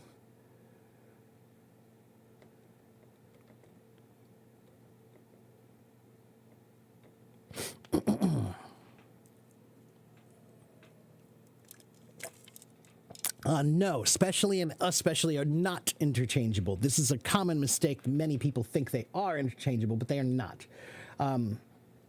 So especially with the E in front of it, that one means more than the others or particularly, right? So I especially like chocolate ice cream. That means particularly I like that one more.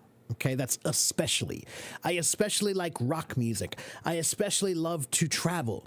I especially love French wines, right? Whatever. That means that's the one I like more than others. It's especially. I especially like it, okay?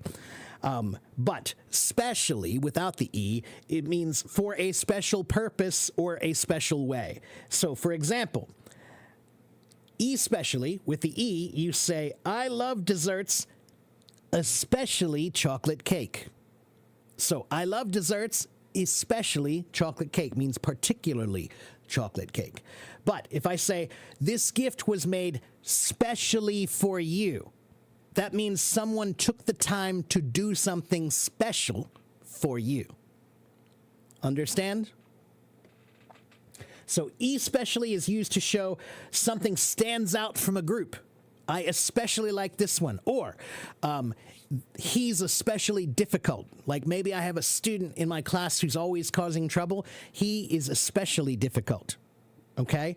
But if I say specially, that's used to show a purpose or intent that is special. Right? Meaning, let's see. The room was specially decorated for her birthday. We decorated the room in a special way. Okay? Or this jacket is specially designed for cold weather. So it's a weather that they made in a special way for cold weather. But if I say, I especially like this jacket, that means this jacket is my favorite. Okay? I wouldn't say that. No, I wouldn't use the extra specially thing. No. Sorry, but listen to what I say. It's especially is used to say something that you particularly want to separate more. He's especially difficult. I like chocolate, I like chocolate cake. I like desserts, especially chocolate cake. Sorry. That means particularly. Particularly is especially. Okay? He's particularly difficult. He's especially difficult. I like desserts, especially chocolate cake. I like desserts, particularly chocolate cake. Particularly is especially. Specially means I decorated the room in a special way. I specially decorated the room. Okay? Understand? Little different than what you were saying. All right. Well, nobody's raising their hand. Let's see. Yeah, bold and cheeky is a good way to talk about feisty and sassy. Those are kind of like that. Yeah, cheeky is pretty close. Cheeky is like the British way to say feisty or sassy. Thank you very much for the compliments. How many months does it take to get the American accent? There's no answer to that, Shakti. How many people are there in the world? How many people are there in the world now? What is it, about 7 billion? Every person in the world learns in a different way, and it takes a different amount of time for all of them. There is no use in talking about how long it takes to learn something. There is no use. Okay?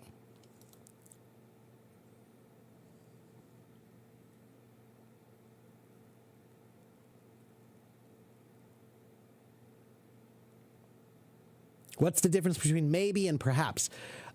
Many times, nothing. Most of the time, nothing.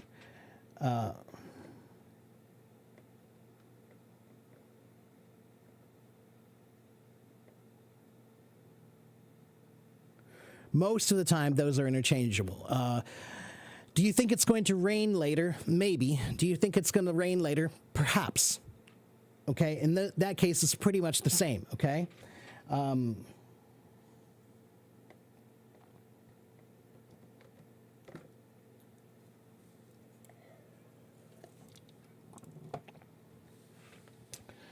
Okay. Oh, God, don't do that.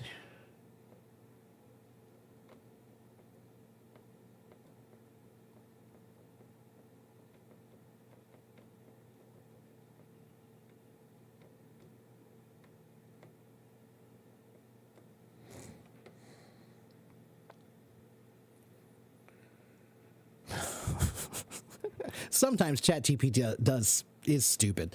I asked ChatGPT to explain it to me, and sometimes a simple question, the simplest questions are the ones that ChatGPT has the most difficulty with.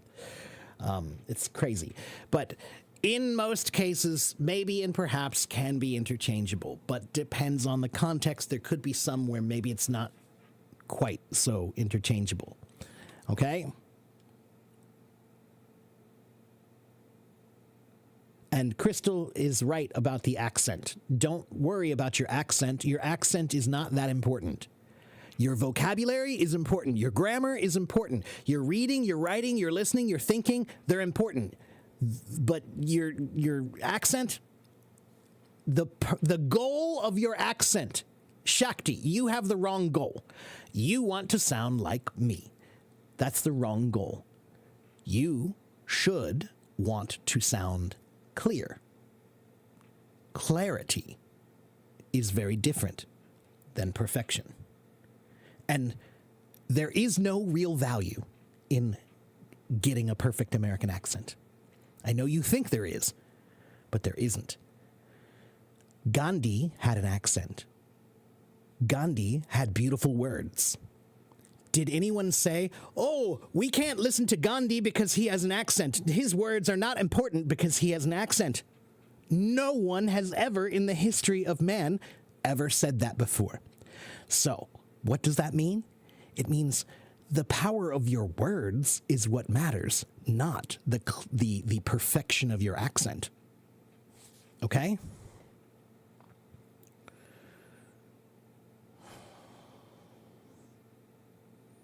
And Vic is correct. There is no specific accent. I live in Ohio. There are 3 separate accents just in my state. Okay? I have what's called the Midland accent. I live in southern Ohio, so there's a southern accent, but that's not the accent I have. I have the Midland accent. But there's the Boston accent, the New Jersey accent, the New York accent, the Maine accent, the Georgia accent that sounds like this, Texas accent, the Southern California accent, the Minnesota accent. We have many accents. Pick one.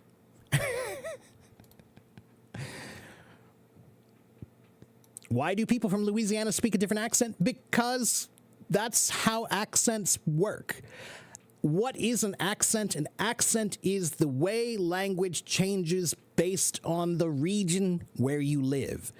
Over time, when people use a language in a certain region, they change it. They start changing it a little bit. And those changes become adopted by the local people, right?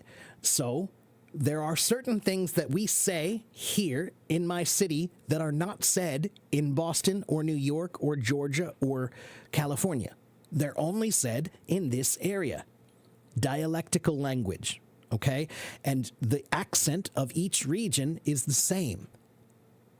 Accents are the way language adapts to the local culture, okay? And in particular, Anwar, in particular, Louisiana has a very interesting history. Louisiana, historically, is one of the most culturally varied places in America. Okay, at one point in time, New Orleans was a French city. It was a Mexican city. It was right. So it's had a bunch of different. If you go to New Orleans, the architecture is beautiful because it's like no other city you've ever seen before. It kind of looks like Europe a little bit, but it kind of looks like Mexico a little bit, but it kind of looks like America a little bit, because it is a very interesting mix of culture.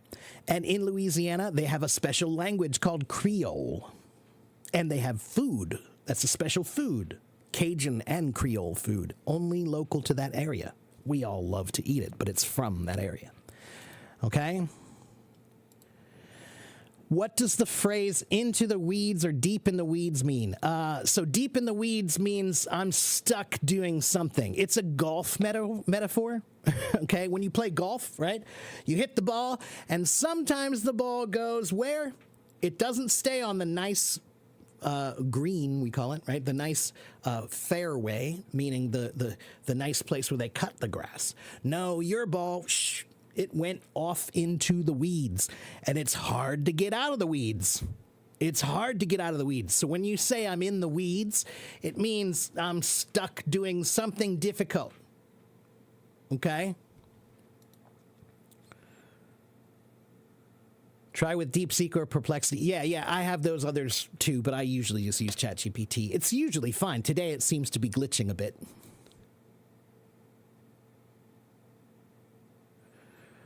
Native speakers say probably more than maybe, right? No. No, we use probably and maybe equally, but probably and maybe are different. Probably implies yes, it's likely. There's a good chance. Maybe is more like 50-50. Okay, so if I say something is probable, that means there's a strong chance that it could happen. So probably implies that yes, it's possible, it could happen. Maybe is more like 50% chance yes, 50% chance no. Okay? What's the difference between particular and particularly? Particularly is an adverb. Okay, particular is an adjective. So, let me think of a good sentence for that. Wait a minute. He particularly likes rock music. How does he like rock music? He particularly likes it, which means especially, right? Especially. He especially likes, sorry, I said the wrong one. Especially. He especially likes it. Okay, but particular, I like that particular song. That means that one. Okay, so in this case, particular is an adjective to describe one special thing. Particularly is to say especially. Okay?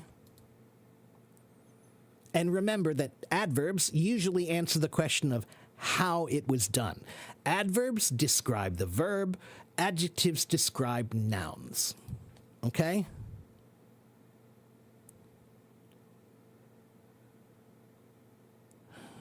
Do they have local language? You mean in New Orleans? Yes, they do. Yeah, Creole.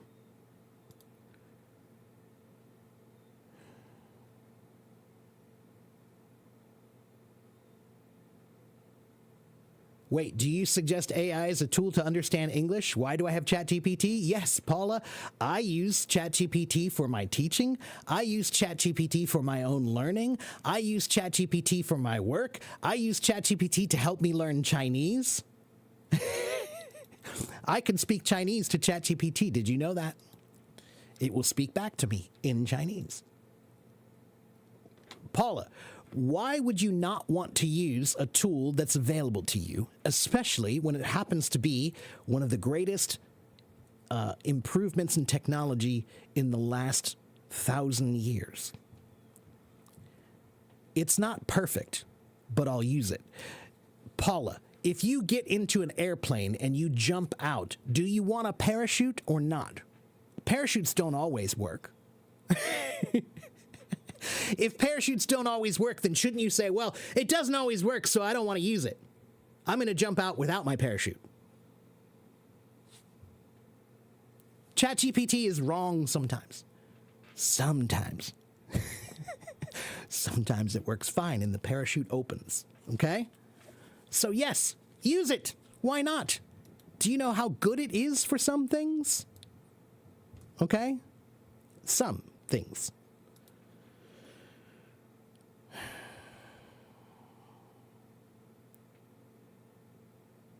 Tell us the easiest way to remember the use of in, on, and at, and for.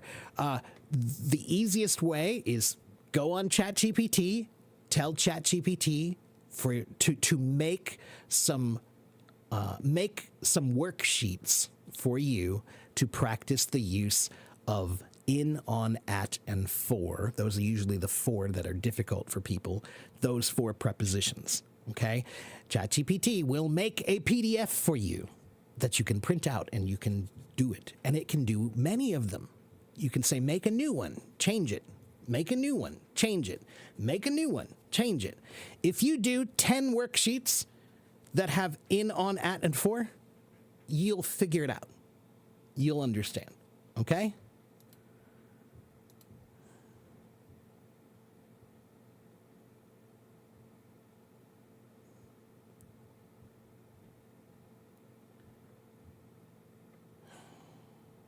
I often choose the easier pronunciation between American and British accents when I memorize new words. I don't have a problem with that, Mike. I don't have a problem with that. I don't care if you use a little bit of British and a little bit of English. There are many, I'm sorry, a little bit of American accent. There are many, many Chinese people who have a mix of British and American accent because Chinese people, most of them studied books that were British English.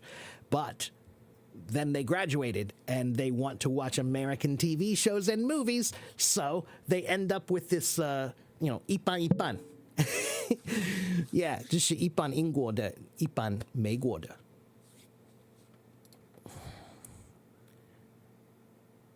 What's the difference between potential and potentially? Same thing. One is an adjective and one is an adverb, right? So potentially we could do this thing. So in this case, that means how could we do it? Potentially we could do it with potential, which means it's a possibility. Okay? He has great potential. He has great potential. In this case, that's a noun, which means, now one is a noun and one is an adverb. So, potential. He has great potential. That, in that case, means the possibility to improve. Okay? The possibility to improve.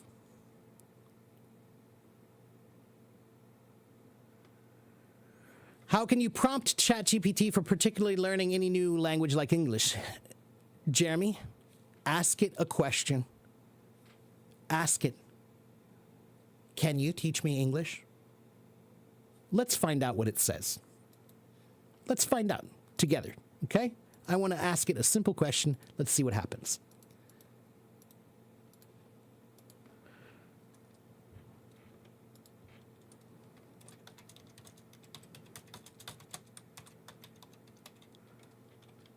Whoops, I accidentally did a big A. Can you teach me English?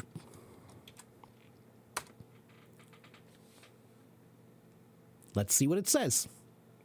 Absolutely, I'd love to teach you English. To get started, I'd like to ask you a few questions so I can make your learning experience as effective as possible. What's your current English level? Tell it. Why do you want to learn English? For conversation, travel, school, job, test? Why? Are you taking the IELTS test? Are you traveling to America? How do you like to learn? Do you like videos? Do you like reading? Do you like listening? Games, conversation, grammar? Look at that, everybody. I asked it a simple question. Can you teach me English? And now it gives you more to go from, right? So it can make a personal lesson plan for you, a learning plan. It can give you weekly lessons, practice exercises, vocabulary lists. It can help you with grammar, speaking, pronunciation, reading, and writing. It can show you slang and idioms and real-life phrases. Of course it can. Okay?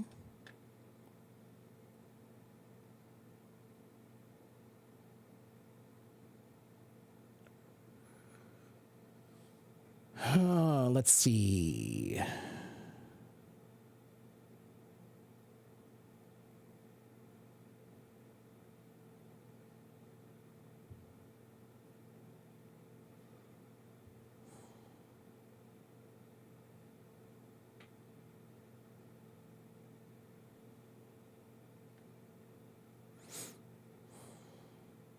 Yes, that's the way to do it, Paula. It would be use AI to help you, but then sure, get a teacher if you can. I'm a teacher. You can get me if you pay me. Or get a native speaker who you can trust, right? Find someone who has a level of language and a usage of language that you like. Let them help you, right? So use ChatGPT as a guide and then ask someone who's an expert to help you with that guide, okay? You're welcome, Anwar.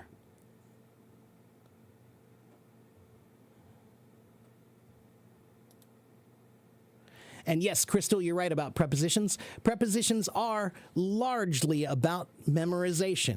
However, there are some times when the reason it's confusing is because there are some situations where more than one preposition could be used.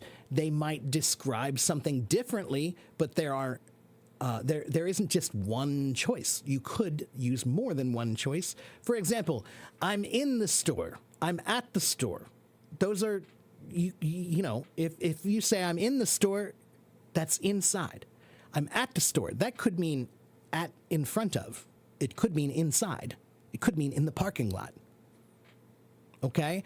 So they describe things slightly differently, okay, depending on what you want to say. What are my hobbies? I like cooking and fishing and hiking and gardening and learning.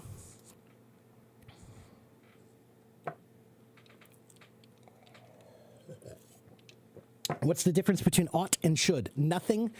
Ought is not used very much anymore. Ought is slightly more formal and slightly less common. We don't say it that much anymore. Okay, my parents might say, you ought to study more. But the average person doesn't use ought anymore. We just say should. Okay?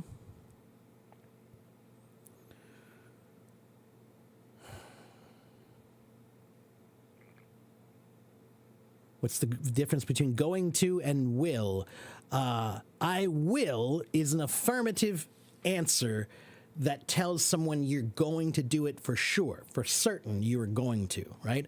I'm going to implies you will at some future time. But I will is more firm in my opinion, okay? If you say, did you do your homework? And you say, I will. That sounds like, okay, all right, you will. If you say, did you do your homework? If I say, did you do your homework? And you say, I'm going to, and I'll say, when? Right? Because going to is not so certain. Okay? Lots of people say, I'm going to do something. Not everyone does. Will is more like, I'm really going to. Okay? So will has a stronger sense of affirmative, yes, I'm doing it. Okay? I plan to do it for sure. Okay? Some people are poor. I know, Faraz, I understand.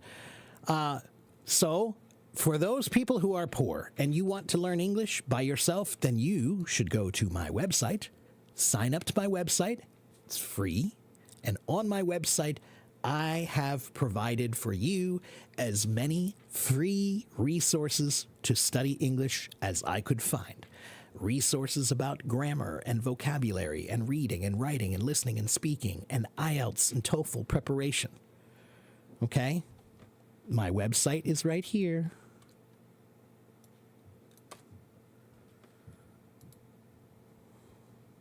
Okay?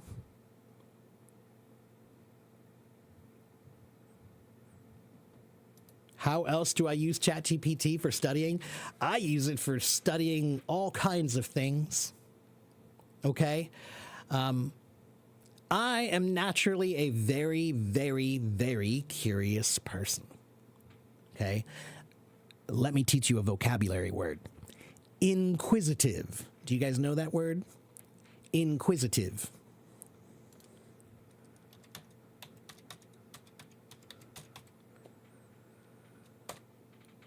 Did I spell that right? Oh, I think I spelled it wrong. It should be an I, sorry. Inquisitive. It means someone who has many questions. That's me. I have many questions. I'm a curious person. And I love to explore ideas. ChatGPT is brilliant for that. So I ask it about history. I ask it about science. Yesterday, I asked it to explain to me about the theory that everything we are doing right now is an illusion. It's just a simulation. There are physicists who believe that there's a possibility that life is just a simulation like on a computer. And it's a very complicated thing to understand. So I asked ChatGPT to help me understand and to talk about it. And I can ask it questions if I don't understand. Okay? I ask it about more than you can possibly imagine. All right? Yes, I have a YouTube channel. It's right there. Oh, I forgot to check on my YouTube people. Oh, good. I didn't miss anybody over there. Okay, did I miss anything? Okay, please be patient. You don't know what to say with small vocabulary. You mean you don't have many words. Okay, so you need to learn more words, Tong Li. Okay? One moment.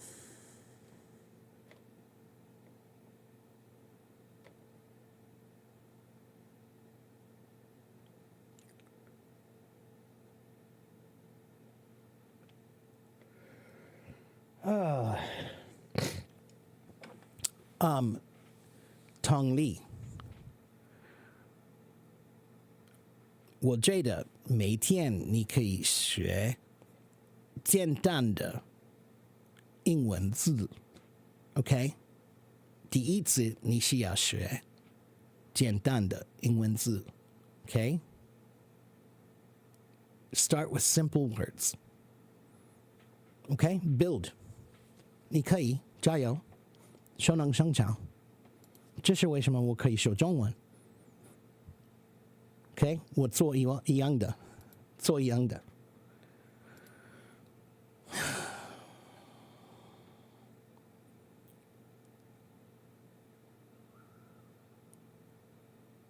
If you didn't describe it, won't give you good service. No, that's not true. The lower models will still give you a good answer, but ChatGPT and DeepSeek and Perplexity and Manus, they are as smart as you are.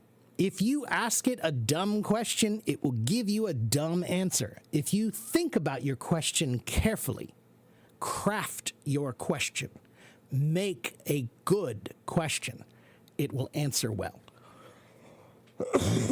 Excuse me. Okay, I'm trying to catch up. Once I argued fearlessly with AI about why it didn't mention about Pinyin when I asked about Mandarin. Of course, I just have the free version. It will show you Pinyin if you ask it to. It totally will. Yeah. You're reading The Metamorphosis by Kafka. I haven't read that one before, but Kafka's good stuff. I have not read that one, though. Do I think it's helpful to speak your mind? I super enjoy my monologue, no pressure about others, but at the same time, no one can correct my mistakes. Yes, Essence, absolutely. Explore ideas, explore language, explore thoughts, and it's okay if you don't have the perfect words. Perfect words come with time. If you never explore them, words are kind of like making a beautiful statue. First, you just have a block of clay. It's ugly, right? But you have to form it. You have to shape it. You have to keep working it until it looks like something. That's language. It's ugly at first. Keep working it. Keep shaping it. Keep forming it. Eventually, it will look like something. Okay?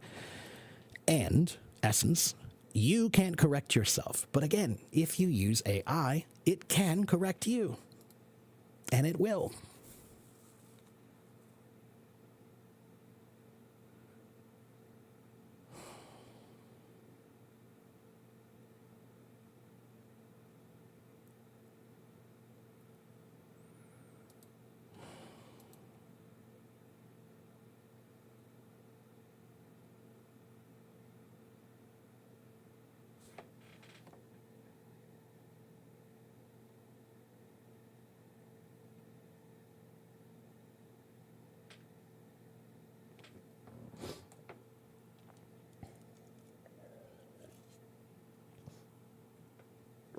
Cypriot? Why are you saying Cypriot, Tong Li?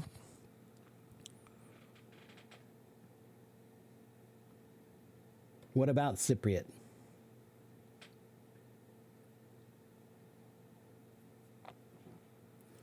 That means people from Cyprus.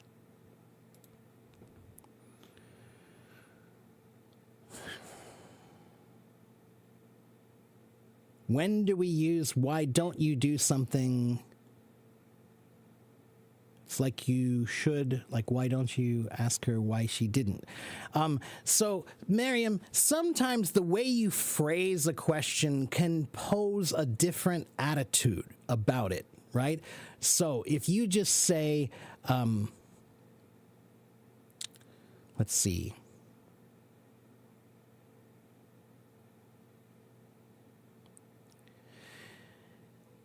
If you ask why you did something, that's different than asking why didn't you do something. When you ask why didn't you do something, it implies that you should have done something.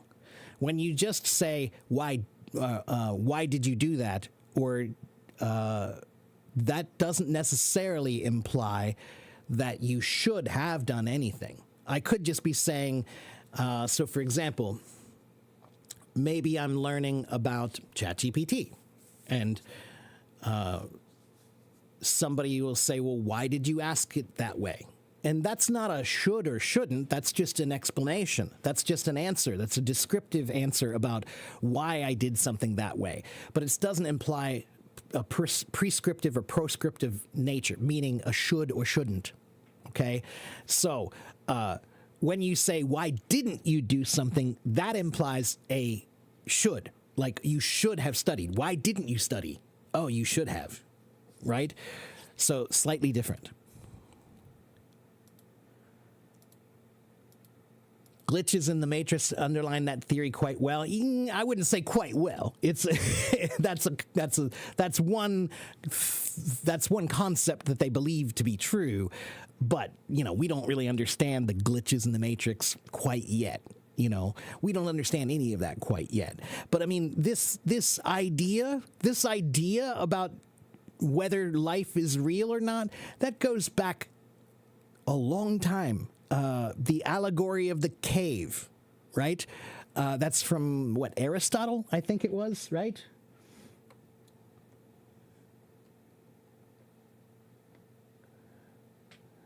Plato, sorry. Same difference. Plato, not Aristotle. Plato's allegory of the cave is a story about, basically, is this real? How do we know if it's real, right? And Rene Descartes, he is the father of existentialism, and he had the, what did he call it? He called it the evil genie theory, right? Which is this idea that there's like a magical person or some kind of alien force that is able to control everything we see through some kind of technology we don't understand. So, Plato talked about it, Rene Descartes talked about it, and we're still talking about it. So I don't think we're going to figure this one out anytime soon. I think it's going to be another 1,000 years before we have a real good idea about exactly this thing. My YouTube channel is right here. Okay.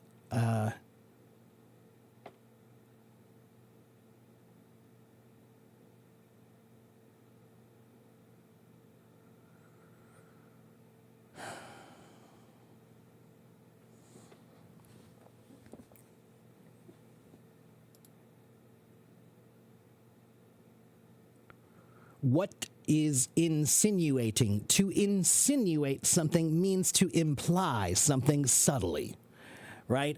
So, let me take a look at the background of that word.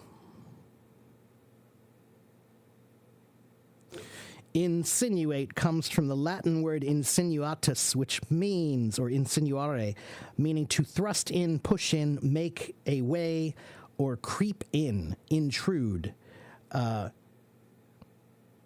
So, it means to hint about something, but to hint subtly or obliquely, which means not obviously, right? You're trying to say something without saying it. That's what it means, okay?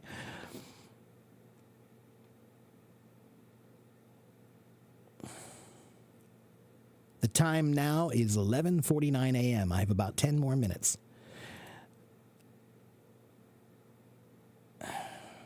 Yes, I am an American. I don't use Grok. That's the only one I won't use. Although it's kind of funny. I want to use it only because it doesn't like its maker. But I don't like its maker either, and that's the reason I won't use it. I don't want anything to do with the person who made that app. I know so many words, but when I'm speaking, I can't make sentences with them. Tong Li. 明天如果你肚子饿我要你想 I'm hungry 如果你很累我要你想 I'm tired 如果你需要去商店我要你说还是你想 I need to go to the store 听得懂吗 Okay.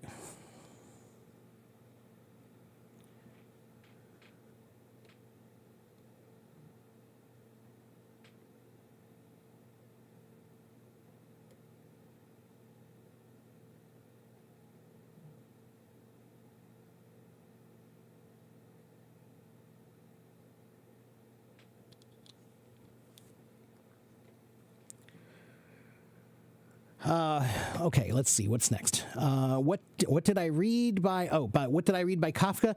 I read his diaries a long time ago. I don't know, probably 25 or 30 years ago. I read his diaries. I can't remember much about it, unfortunately. I should read again. Yeah. Sneaky. Sneakily. To sneak means to creep. That's why we call sneakers, right?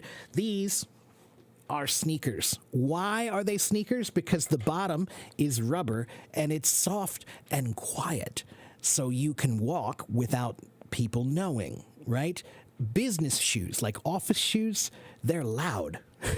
You cannot sneak anywhere. To sneak means to move quietly, right? So sneakily means to do something in a way that you're trying not to let anybody know. You're trying not to draw attention. You're trying not to be noticed, right? So I sneakily put my test paper on the teacher's desk when they weren't looking. Okay? I sneakily looked at the answer to cheat. Right? I sneakily did it. Means I did it without trying to be noticed. Okay? Thank you, Nguyen. I would love to go to Vietnam someday. I love Vietnamese food. Banh mi's are one of my favorite sandwiches in the world. What does got trespassed mean? The way you used it, to get trespassed, that's a criminal way of using it to talk about criminal behavior. So he got trespassed means he was on someone's property and they did not want him there. They told him, you must go. He came back anyway. The police now come and they take him away. He got trespassed. That means he was arrested for trespassing. Okay, which means to come to someone's property when they have told you you are not welcome here. Okay?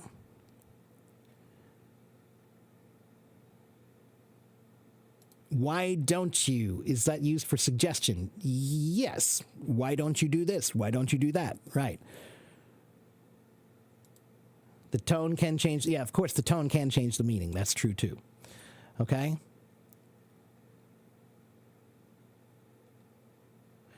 I've realized during the years that having a conversation about political issues is quite difficult in English. Well, Stavros, that's funny because you're from Greece, right? Are you from Greece, Stavros? I can't see your flag very well, but I think you're from Greece, and that's where politics as we know it in America was born, right? So the birth of democracy is from your country, right? And so You're right. It is difficult.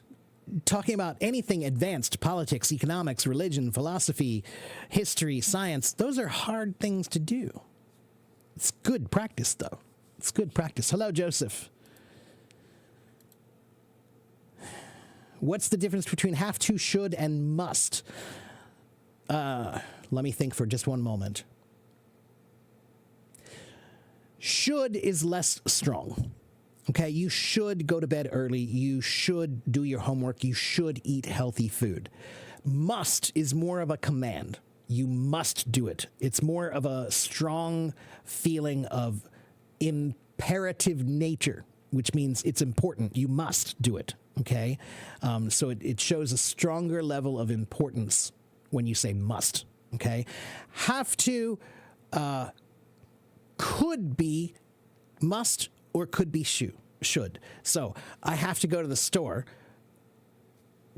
It does mean I need to, but it's not that strong. But I have to go to bed right now. I'm really tired. The tone is more like I must, right? So have to could change the tone between something strong and something not so strong, something more common.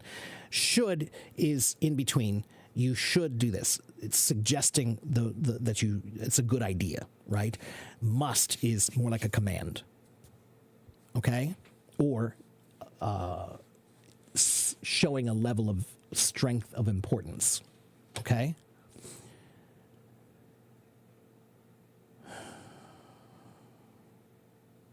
So the leopard before catching the impala is sneaking. That's correct. Yes, they sneak. Yeah. Mm-hmm.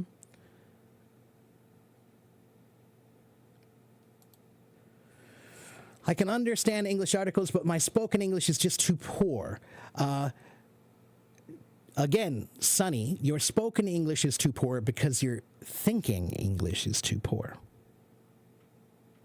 Do you work on your thinking in English, Sonny? Start working on thinking in English every day, and then your spoken English will suddenly be better. Yeah, you have bombarded me with questions today. Wow. Someone on a pedestal. Can I explain that? A pedestal, Mona, is a word that means something that you put something on top of. Like, so, for example, let me see.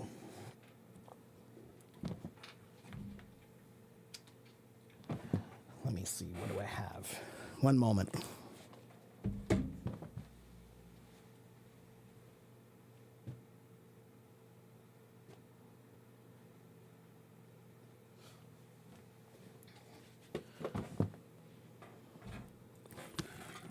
Okay, so take a look at this.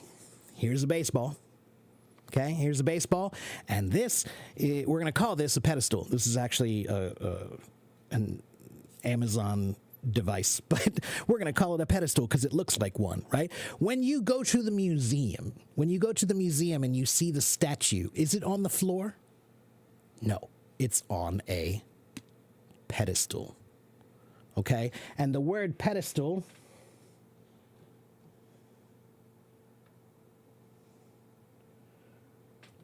comes from the Latin word pes, meaning foot, and stallo, meaning place. So it's like at the bottom of something. It's at the foot of it, just like a statue. So pedestal, the word was originally talking about statues. Okay, so you put it on a pedestal. Why? Because it's special. You want people to notice it. It's not on the floor. It's raised. That means it's more special. In idiomatic terms, to put someone on a pedestal means to treat them like they're extra special.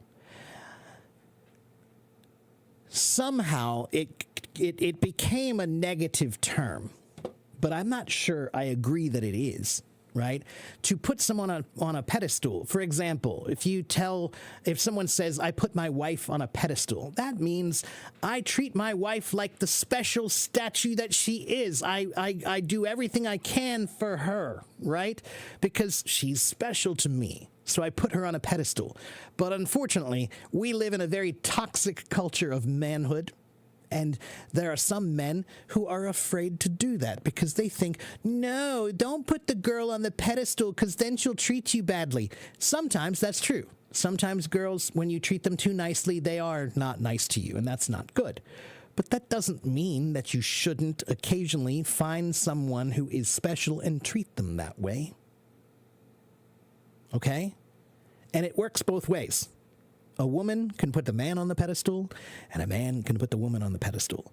It just means that I value you almost like you're a priceless statue in the museum. So I put you up on the pedestal. Okay? It means I have a high amount of respect, admiration, love, and care for you. Okay? So sometimes guys say, don't put them on a pedestal. That's like simping, which is another stupid slang word. And, yeah. There are toxic behaviors between both men and women. If you're a woman and you take advantage of a man's affections, that's not nice, right? If you're a man and you think I can't be too nice to the girl because then she will exploit that or abuse me, that's pathetically sad.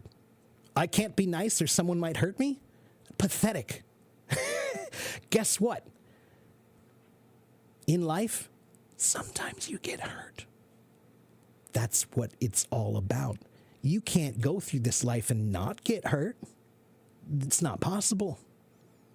So, instead of just trying to run away like a little boy, man up. You can still put them on a pedestal. If you get abused, walk away. It's that simple. Okay? That doesn't mean you shouldn't find people worth putting on the pedestal. Okay? Oh my goodness, I am running out of steam, guys. In English, we call people who are insisting on something for a long time sticky, right? Hiromitsu, that might be a young person's term that I don't know, but no, I don't ever use that term like that. In English, people who are insisting on something for a long time, we call them needy. We call them desperate. We call them tenacious. It depends on the way you're describing them. But I don't use silly slang terms like sticky. That just sounds like a child. If you want to sound like a child, then use childish words. Okay?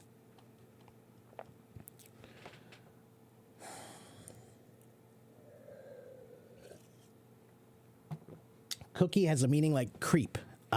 Again, I don't even know, and I don't even care. Maybe. I don't know. I've never heard that term before. I think creep is fine. He's a creep. She's a creep.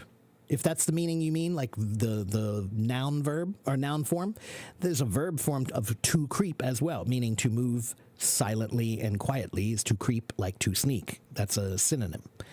Okay? Yeah, Mona, there is a general idea that, don't put people on a pedestal, which means that, don't admire someone too much that they take advantage.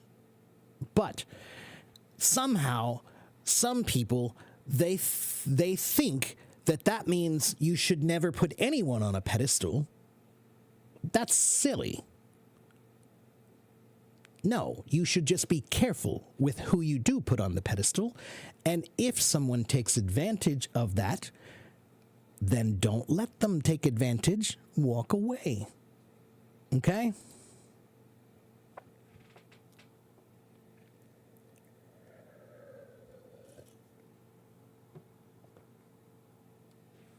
Thank you very much for the compliments.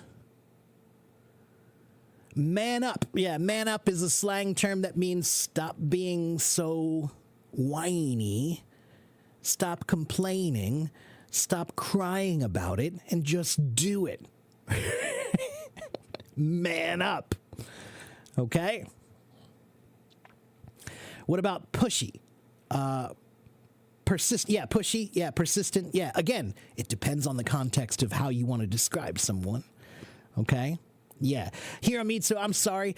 You know, I don't find much value in most of the new slang today, so I don't learn it, and I don't care. And if you use that term around me and I don't know what it is, I'm going to look at you like my niece. I have a young niece. She's 16, 17 years old. If she used those terms around me, I would probably look at her and say, what? And then when she realizes I don't understand, I will tell her, speak English.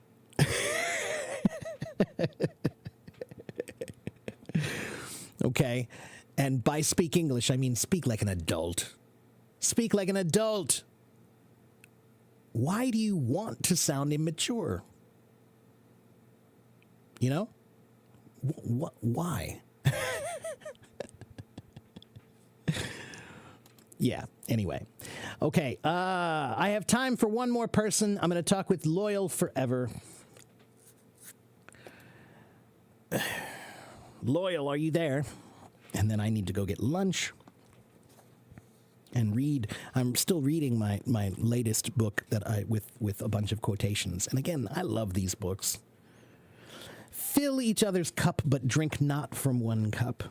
Give one another your bread.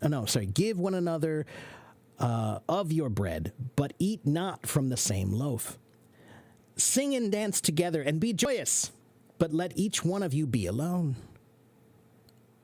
Even as the strings of a lute are alone, though they quiver with the same music. Khalil Gibran. Beautiful poetry. A true friend is the greatest of all blessings, and that which we take the least care to acquire.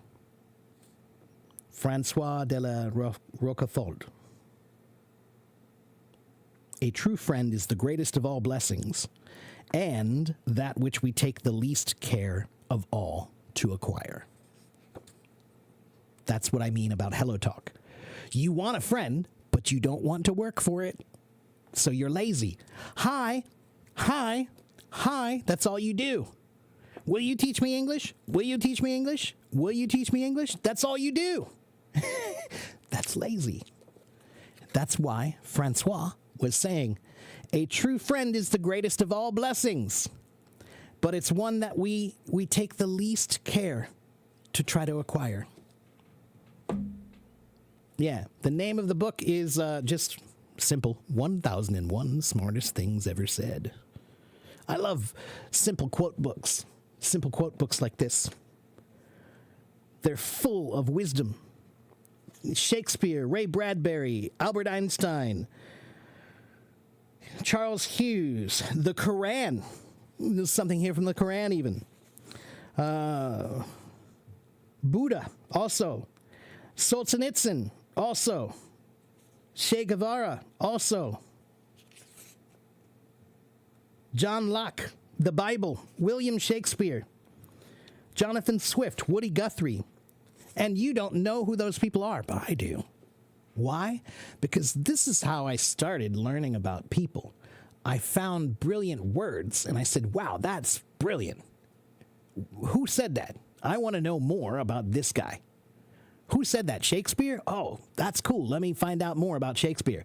Who said that? John Locke? Who's John Locke? Let me find out.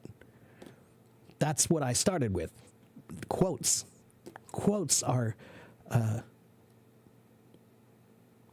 little gifts of wisdom. Quotes are little gifts of wisdom. Okay, guys, I'm out of breath. I'm out of energy. I need a break. I've been here for 2 hours and 26 minutes, and I've answered about 4,000 questions. So I need to take a break. I'm going to go get some lunch, and I'm going to keep working on my book. And guess what I use with my book? I use ChatGPT to help me with my book. Okay, and I use ChatGPT to help me with my private lessons, to prepare lesson plans. And I use ChatGPT to help me with my Chinese. And I use ChatGPT to help me plan meals. And I use ChatGPT to help me find the answers to, maybe I read an article and I don't understand it, so I ask ChatGPT about it. Be curious. Be inquisitive. You now have the ability to ask something questions anytime you want. And it won't get mad. It won't get impatient. So all those questions that you've had for so long that you've always wanted to ask, but you felt too stupid to ask. I don't want to ask this question because it sounds stupid. People will laugh at me. Ask ChatGPT. It won't laugh at you. Okay? Or DeepSeek, or Manus, or Perplexity. I don't care which one you use. Again, it's like arguing about rock music and jazz music and blues music and classical music. They're all great. They're all great. Do them all. Okay? All right, I have to go. Thank you guys for following. Thank you for watching. Once again, here's my website. Go sign up to my website. Go sign up to my website. Go sign up to my website. On my website, I have free resources for studying English. So go to my website and follow my YouTube channel. Like, follow, share. Like, follow, share. Like, follow, share. Comment. Like, follow, share, comment. Like, follow, share, comment. Like, follow, share, comment. Like, follow, share, comment. Okay? Thank you. I'll see you guys next time. I'll be back later tonight. This evening for me. Okay? All right, guys. Thank you very much, Crystal. Thank you, everyone. I'll see you guys next time. Bye.